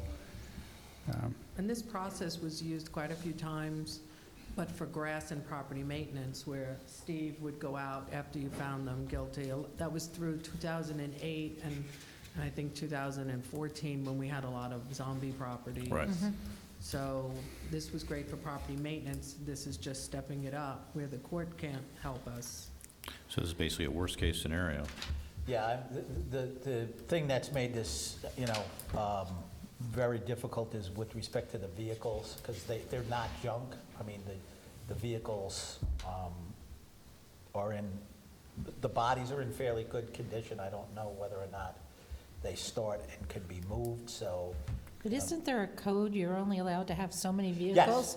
So One- for one 2 years, unregistered. they have been allowed to Yeah, keep, and the courts and our judiciary system can't do anything? So I mean, that's sad. the Justice Court has no injunctive authority. The only thing they can do is impose fines, which we've been in the process of. The defendant has requested an opportunity to get a lawyer. He's, worked on negotiations. For 2 years? What's that? For 2 years? Well, we had COVID in there for a while. He he's- requested an attorney. That probably took about 3 months, if not longer, because he, came back to the court and said that he had contacted an attorney, but he hadn't retained the attorney. I mean, the problem is that there's a month between court dates typically because of the court calendar. So, and then he wound up pleading guilty, and I think he missed six court appearances because of COVID. He had said he had contracted COVID, so, the judge, Judge Wolfson had the case, and, unfortunately, because of due process concerns, the judge wasn't going to proceed without the defendant being present. So, those are, we're the people, and, we represent the people of the state of New York before the courts, so, we're bound by, due process considerations, and, we've given this individual ample opportunities. In the court system, this is a separate dual-track proceeding that the town board has the authority to go onto the property and actually take the stuff off. There's a third mechanism where we could go into Dutchess County Supreme Court and get a Supreme Court order to have it removed, but again, that's, an even longer process. So this is the most expeditious process, but, the town has to lay out the money and then recoup it later on. As long as we're assured that due process has been provided to the defendant, and it sounds like everything has been done.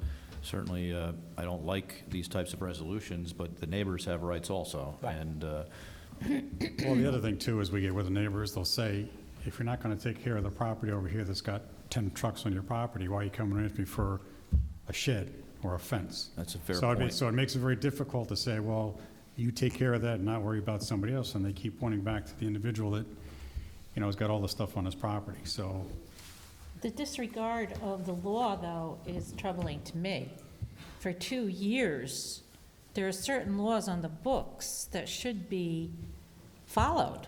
And for this to go on for 2 years, COVID or no COVID, is really kind of pathetic.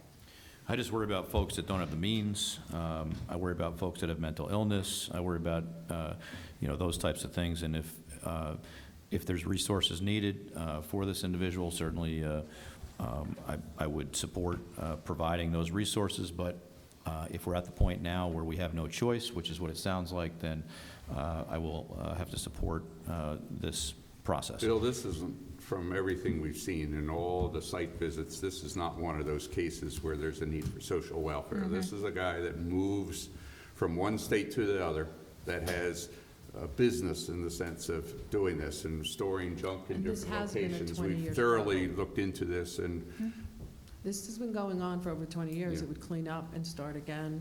And he was brought to court by Tatiana, then I brought him to court years ago. And I think it's just at a point now, it's just exacerbated, and it's a point of no return. Well, it's total disrespect. It was hard for the woman next door. She was very upset. She was trying to sell her home, and that really affected her ability. So this is the most expeditious and most effective approach that we have right now, rather than continuing to move through the court system, which, as Jim said, does recognize due process ad nauseum at times. I move it. Okay, there's motion and second. Second. All in favor? Aye. Aye. Okay, any nays or abstentions? Seeing none, the motion passes. Next item is Resolution 2023-52, resolution authorizing CPL to provide structural determinations for several properties in the town of Wappinger. Barbara? So we have a couple of properties that the homes are in deplorable condition. One is already, I think, leaning half down. It just hasn't, a good snowstorm would have taken the rest of the house down. We have a few that have major crater-sized holes in their roofs for years and years, and the houses have been compromised, and they're just filled with mold and animals. We're just trying to look at, that's pretty much where we're at with a lot of them, and they're in imminent danger. As building inspectors, part of our job is to make sure for the health and safety and that property's in good shape. But we're not engineers, so while we can see that it clearly is in trouble, we do not have the background to actually declare it, and that's why we need a structural engineer. So how does that process work when there's not an emergency going on? What is the mechanism by which code enforcement and engineering enter private property? So what happens is, in this case, we've been reaching out to some of the property owners here to obtain consent to go onto the property. Okay. On which we have received in a couple of situations. Other situations, as Barbara noted, the building can be viewed, the neighbor has provided us access to view the rear of the building, Side and which is rear. the section of the building that's in basically state of collapse. And then another properties, we're working on it. Ultimately, if we had to, we could apply for a search warrant to go onto the property. But again, a lot of the defects in the building are visible from the public highway. And then, based on that, procedure is under the Unsafe Buildings Chapter 93 of the Town Code, which is derived from Town Law Section 130. And so basically what happens is the town engineer would prepare a report of what the structural deficiencies are with respect to the building, and then would serve it upon the property owner. There would be a period of time that's given to comply with those recommendations to either remove the building or cure the structural defects.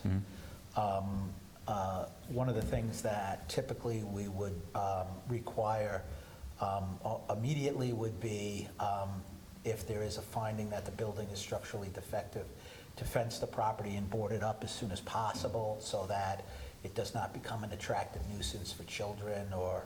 But this is on private property, Correct, and people are not supposed to go on private property. correct. Okay. But again, that's the idea of attractive nuisance, so a child... No, I or understand, but at the same vagrants or- time, if I'm a private citizen, I pay my taxes, I pay my insurance, I have a structure that I think is historic, so to speak, and some of it, somebody else may say, no, it's not historic, it's falling down, we want to take it down. Where are the rights of the homeowner? Because they are paying their taxes, they are paying, their insurance, nobody's supposed to be on the private property. And I get that there's some property that's close to a public road, and if it was to fall down, it would be falling down on the street. I get it, but there's laws to address that. So I think it's a very gray line when we start getting involved in people's private property. Right, but these are occupied dwellings, correct? Not necessarily. Just one? Let me think. I don't think any of them are. Right. All right, so, Dogwood, Dogwood might She's be, in her car. She right. just goes in once in a while. But does not reside in the Route house. 376 is already half collapsed. The one on New Hamburg Road, half of it's missing, yeah. and it's Right. just top-heavy toward the road.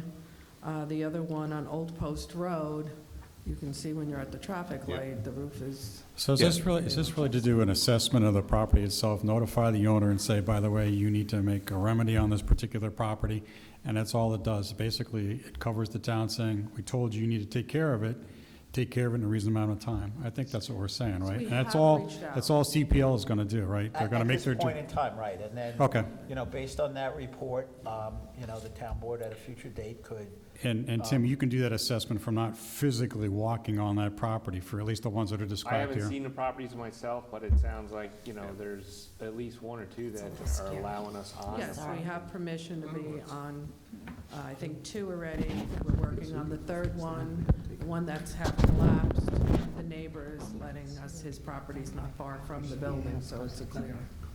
Right. As consultant to the town, we don't have authority to say this needs to go, all we can do is make recommendations. You're right. We Make recommendations back to Barbara and Jim. I got it.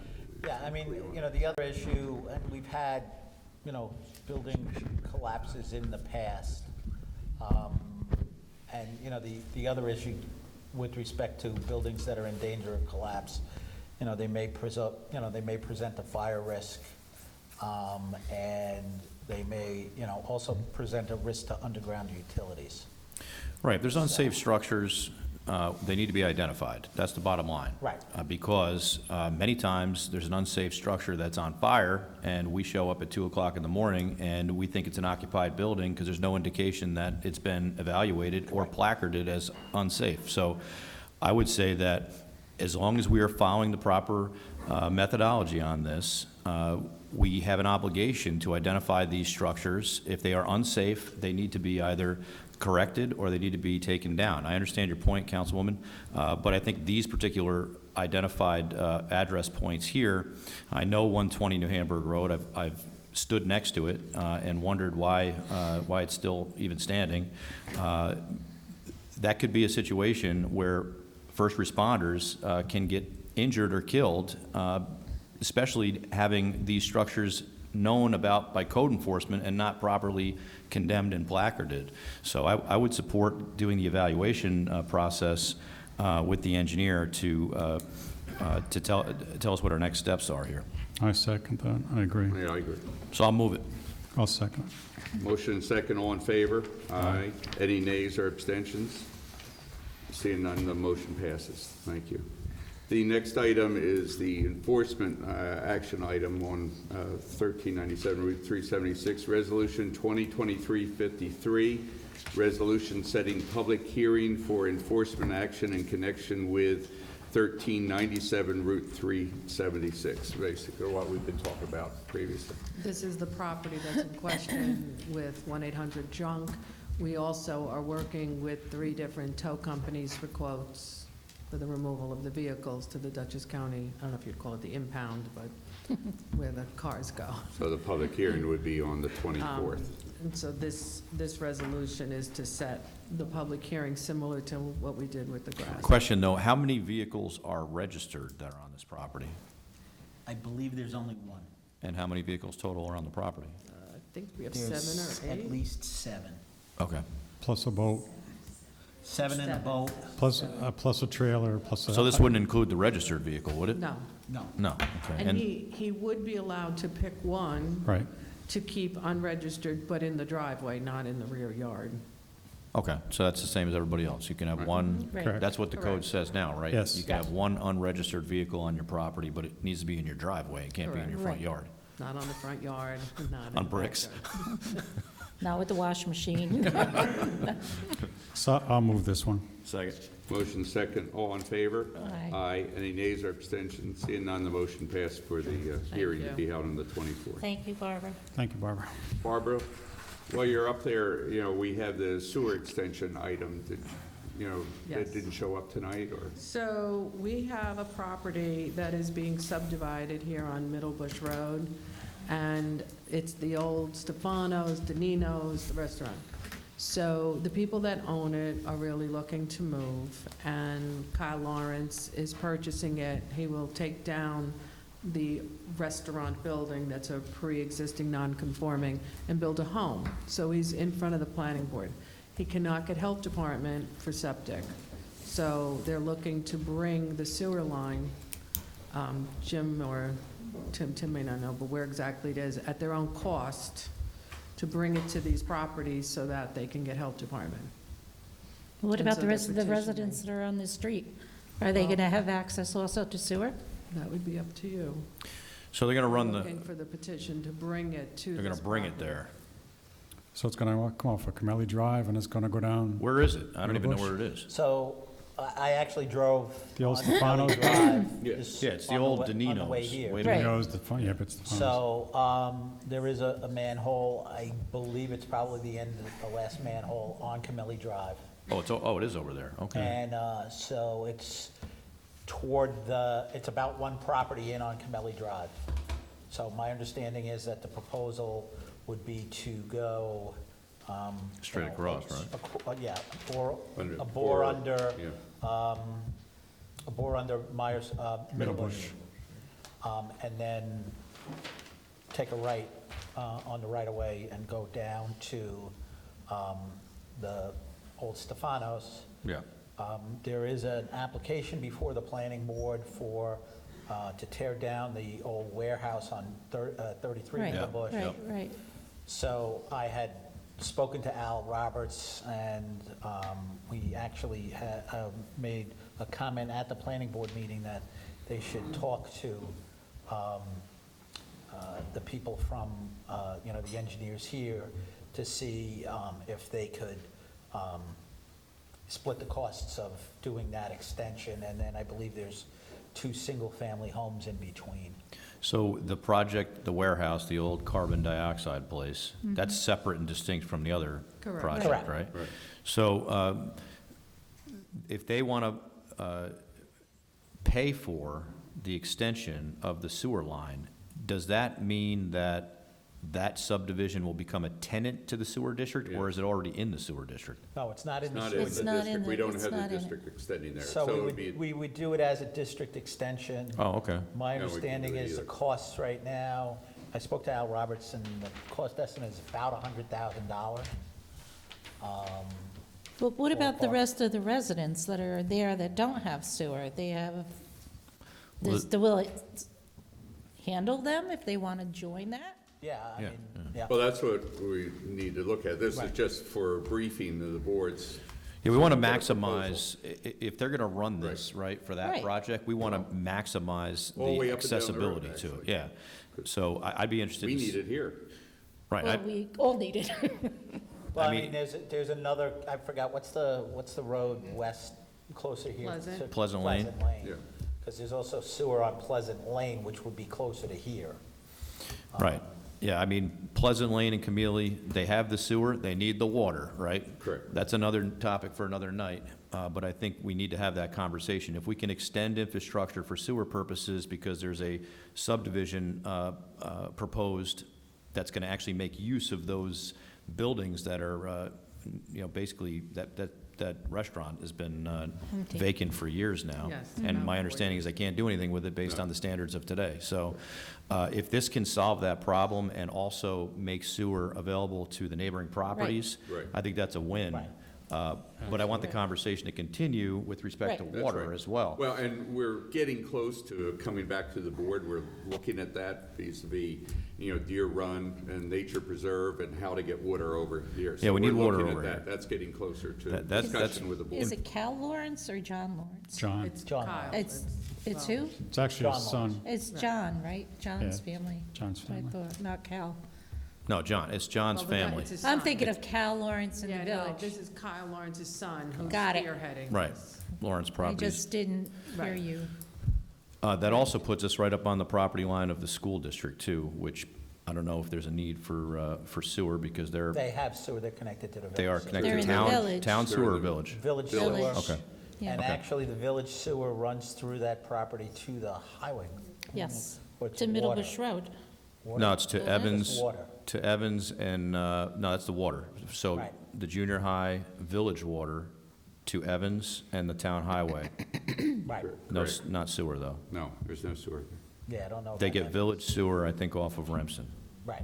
Yeah. So anyway, that said, I'd be interested in hearing more, and if there's no fiscal impact to the town and there's a benefit to existing residents, Correct. that would be something I'd be It's interested very in. important So, for the so residents. the request is, I believe, to authorize, A petition to be submitted.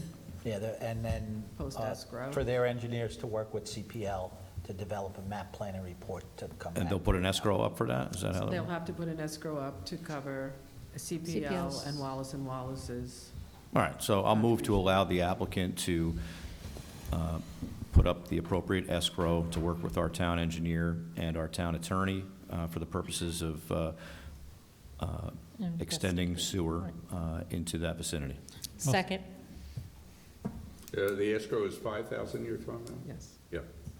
Okay, your motion and second, all in favor? Aye. Aye. Any nays or abstentions? Seeing none, the motion passes. Thank you. And if this results in a sewer district extension, Yes. that also, I think, is the right approach. Yes. And Totally. that's what we really do prefer, to have that, and along Right. with several other areas that we're Yeah. looking at That'll for be- possible sewer district extensions. That Middle Good Bush question. area has been kind of not on purpose, but it's just the oldest areas that don't have services. Okay. Thank you. Very good, thank you, Barbara. Thanks, Barbara. Before we forget, then let's do the resolution 2023-54, acknowledgement of the correspondence law. Before we do that, can we do the two Little League ones? Little League and soccer? Did you want to do those tonight? Okay, yeah, just do it after the acknowledgement. that's so we fine. don't forget, okay?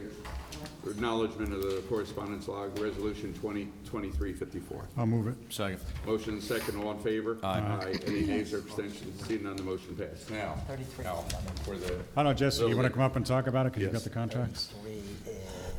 33 is like. So in front of you, you have both the soccer and the Little League contract, with the exception of a single paragraph that's been added to them. They are identical to last year. The single paragraph that's been added to each of them, and it's identical in both contracts, just has to do with requiring accident and injury reporting to the town. So currently, if there is an incident, a medical incident or an injury at Robinson Lane, there's no requirement to notify us that there's been any kind of accident or injury on our property. And we just wanted to make sure that that becomes something that happens. And that language will be taken from this and added to our facility use forms, so that anybody who's using our property understands that they need to notify us of any accident or injury on the property. That's fine. You know, similar type of provision we put into the Carnival, contract and others that we've been trying to add. Yeah. So with respect to that, the contract provides that the notification, so that there's not kind of repetitive type of notification. Little League requires notification to whatever the superior governing body is with respect to Little League. And what the contract provides is whatever notice they would send to Little League offices, they would copy us. And that way, we're not kind of generating two sets of forms. Yeah. With respect to soccer, I went on East Hudson Youth Soccer, and they've got a similar reporting to what's called the Eastern New York Soccer. And so basically what we're just saying is provide us a copy of whatever you sent to them within we have it within 2 business days to give them, some time to do it. And the reason why we did this was, and it actually did not come out of Little League. Little League has actually been. No. The organized programs have been good, but with respect to some of the, it was an adult program, Correct. I believe, where somebody had injured themselves on a ball that had been run over by a lawnmower. And it ran into, we didn't know about it until we got served with a notice of claim. Yeah. So, we were kind of behind the 8 ball because it had been, quite a period of time before, we had notice of the injury, and we didn't really have any records or any inspection of what exactly was the condition of the field. We didn't get a chance to go out and take our own photographs, anything like that, until, it was weeks later. Whatever. Yeah, it was. So I know that's separate from this, but I do have a form that we use for our programs that is an accident and injury reporting sheet that, the people who are renting the field, so not the Little League and not the soccer, that I'll give to any of our rentals to fill out what occurred, what medical attention was required, and then we'll go from there. Good.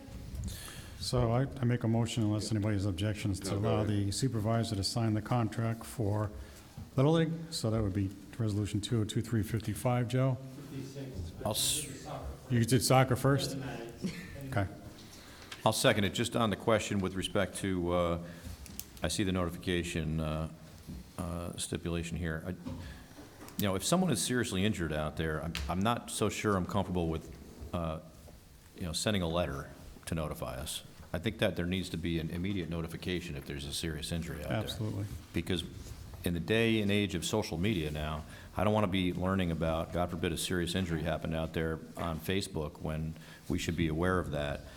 I understand we're given 2 business days to notify us here, but I think that, and I'm not, I'm going to support this, but I think that the practice needs to be that, hey, if an ambulance is called and someone has to be transported out of here, Yeah. they got to get on the phone and notify either the recreation director or the supervisor or both and say, just to give you a heads up, this is what happened, so that. Paperwork to follow, yeah. Well, yeah, I mean, but also just so we're aware of it before, before potentially, Because you this know. other Yeah. one, we were I never agree. notified till the No. claim was filed. The only concern I have, is, and I don't disagree with the concept.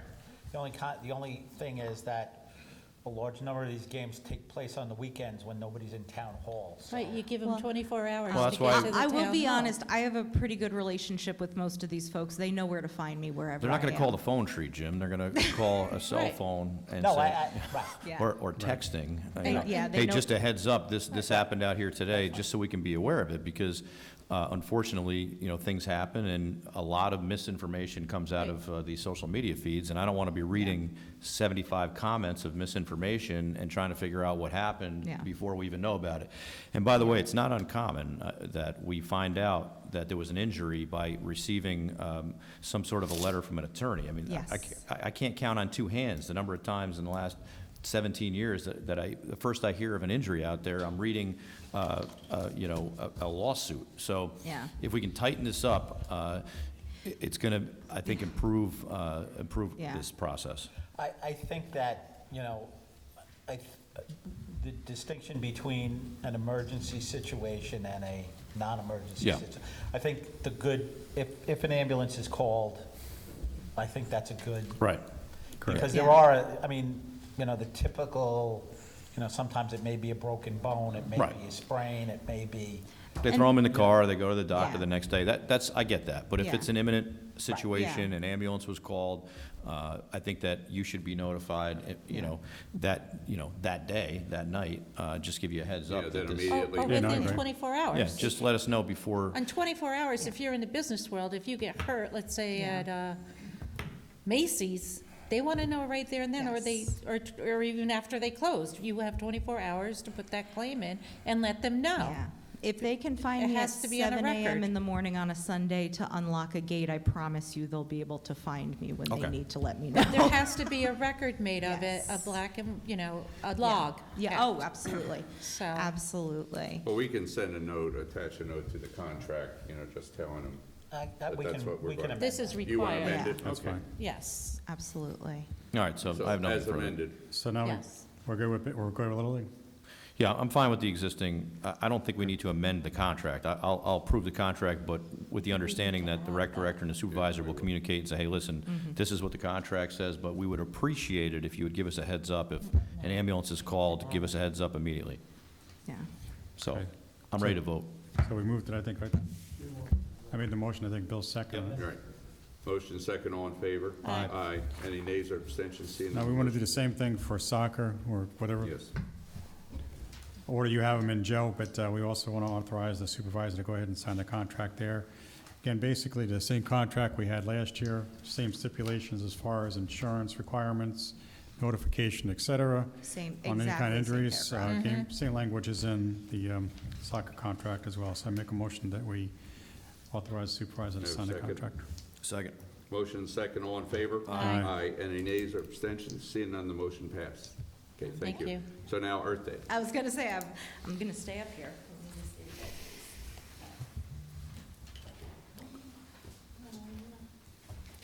Thank you. Thank you.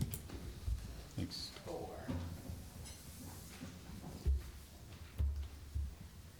I promise you don't have to read those, I just wanted you to have them. So Earth Day is April 22nd. We've been in the habit the past several years of doing both roadside and park cleanups. We're looking to continue that.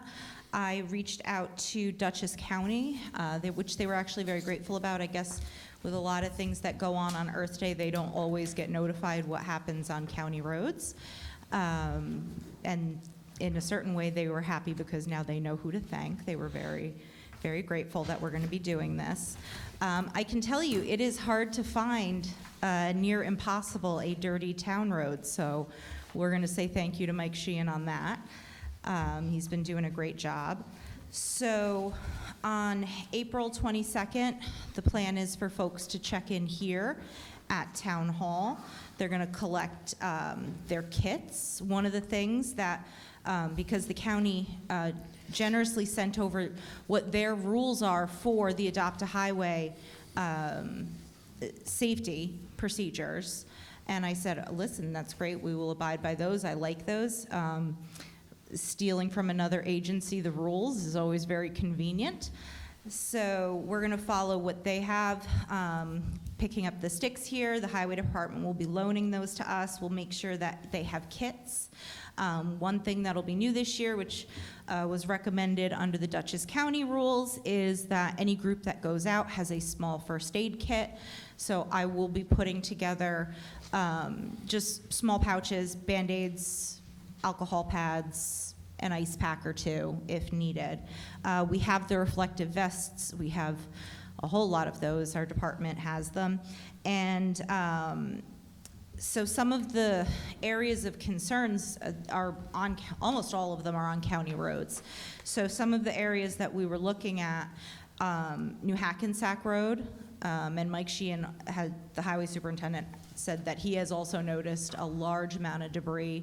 So basically going from by the airport almost all the way towards Route 9, the Plaza by Longobardi's, different groups there. Another one is certain portions of All Angels Hill Road. It's not the entirety of All Angels Hill Road, but there are certain portions. And then the side of Myers Corners after you cross over All Angels. There are some small pockets on the other side, but once you cross over All Angels, there's a lot of debris roadside. The other two papers that are in that packet right there are just the two waivers that we would have people sign. They are copies of what we've used in the past. I just split them into a waiver for people who are under 18 for their parent to sign, and then one for individuals who are over 18. What time is check-in? 10 a.m. And I'm looking at wrap-up time being, please be back to Town Hall with your equipment by 2 p.m. You have to understand, some people are going to be doing this longer than others. We appreciate any help that people are willing to offer. So if you feel like you are done by noon, you be done by noon. That's fine. But we ask for people to have their materials returned to Town Hall by 2 p.m. So. We're going to have to do Myers Corners and Route 9 again. That was another one that was mentioned. It's pretty gross over there. The problem is everything comes off the lot. The wind blows it all down. Right. Next Yeah. to Chase Bank. I mean, Yes. if I'm not Yeah. working, I'll be happy to help with that area, because that Yes. We have a is, list of roads. No, that's what she was. that's a So we challenge. can tell her that. You mean the We one need a across from list of Hannaford's? roads that Yeah, it's that just are where it all, planned. it's Done just, that Oh, the no, last couple of years, that right on stuff here. over there. Where? New Hackensack, it's not on there, but it's New Hackensack, All Angels, and Myers Can you Corners. send it to us, please? Yeah, certainly. Because we may want to extend that to other roads. When you start to get into some Seriously. of the neighborhood roads, one, they're very well maintained, and two, we also don't want to be doing people's front lawns. No, the Old Hopewell yeah. Road needs some attention, and it's traveled, and there's quite a lot of debris on that road. Yes. How many volunteers are you expecting? We're expecting about 20, at least. It would be nice if the state would do something with 9D. and again, I say this every year, we obviously need to It's disgusting. ensure that safety is paramount Yes. here. There have been tragedies in this country on these exact type of initiatives where Yeah. cars have struck groups of Girl Scouts. Yeah. And we need to make sure that if we're operating on a road that has no shoulder, that we are not, number one, we're not in a hazardous position where we're too far off the road into an area that we shouldn't be. But at the Okay. same time, if Town Highway can accompany these groups by providing some sort of, warning with a vehicle, that would be optimal if possible. I think that- Flashing lights, Yeah. something. I think that was one of the main reasons why I was actually staying away from that Myers and 9, is I've seen so many people go around on the shoulder trying to Well, that to area, I mean, pass. that is Yeah. less concerning to me than New Hackensack Road. New New Hackensack Hackensack, it's Road is awful. a very dangerous road. Yeah. Mhm. And if we're going to deploy anyone on that road, we need to make sure that we have protection. Okay. And that means a vehicle. Yeah. definitely. Very And good. Highway's going to be involved in this, right? They are, yeah. Okay, Thank you. thank you. Thank you. Very good, thank you, Jessica. Excuse me. Any other new business at this point? I have 2 items for executive session. Okay. Thank you for everybody that came out to the Yeah. Easter event. That was really great. I think the kids had an awesome Yep. time, and I think a lot of the adults had a Adults good did too. time.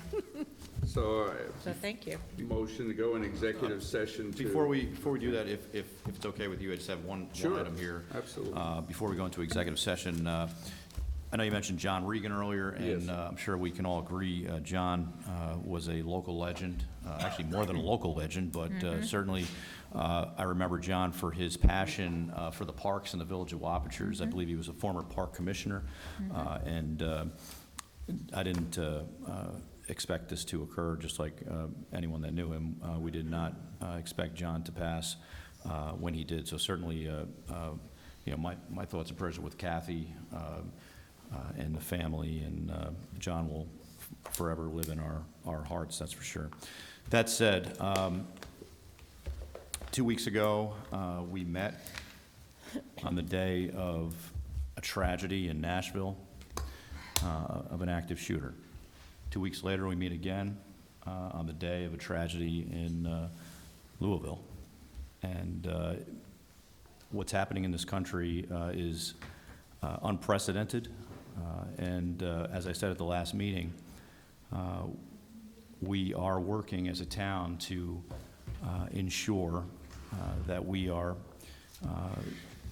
providing for an increased level of public safety in this town.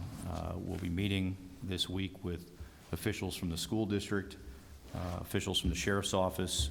Spoke to Sergeant Davison from the state police this evening to focus our law enforcement in this town in our most vulnerable locations.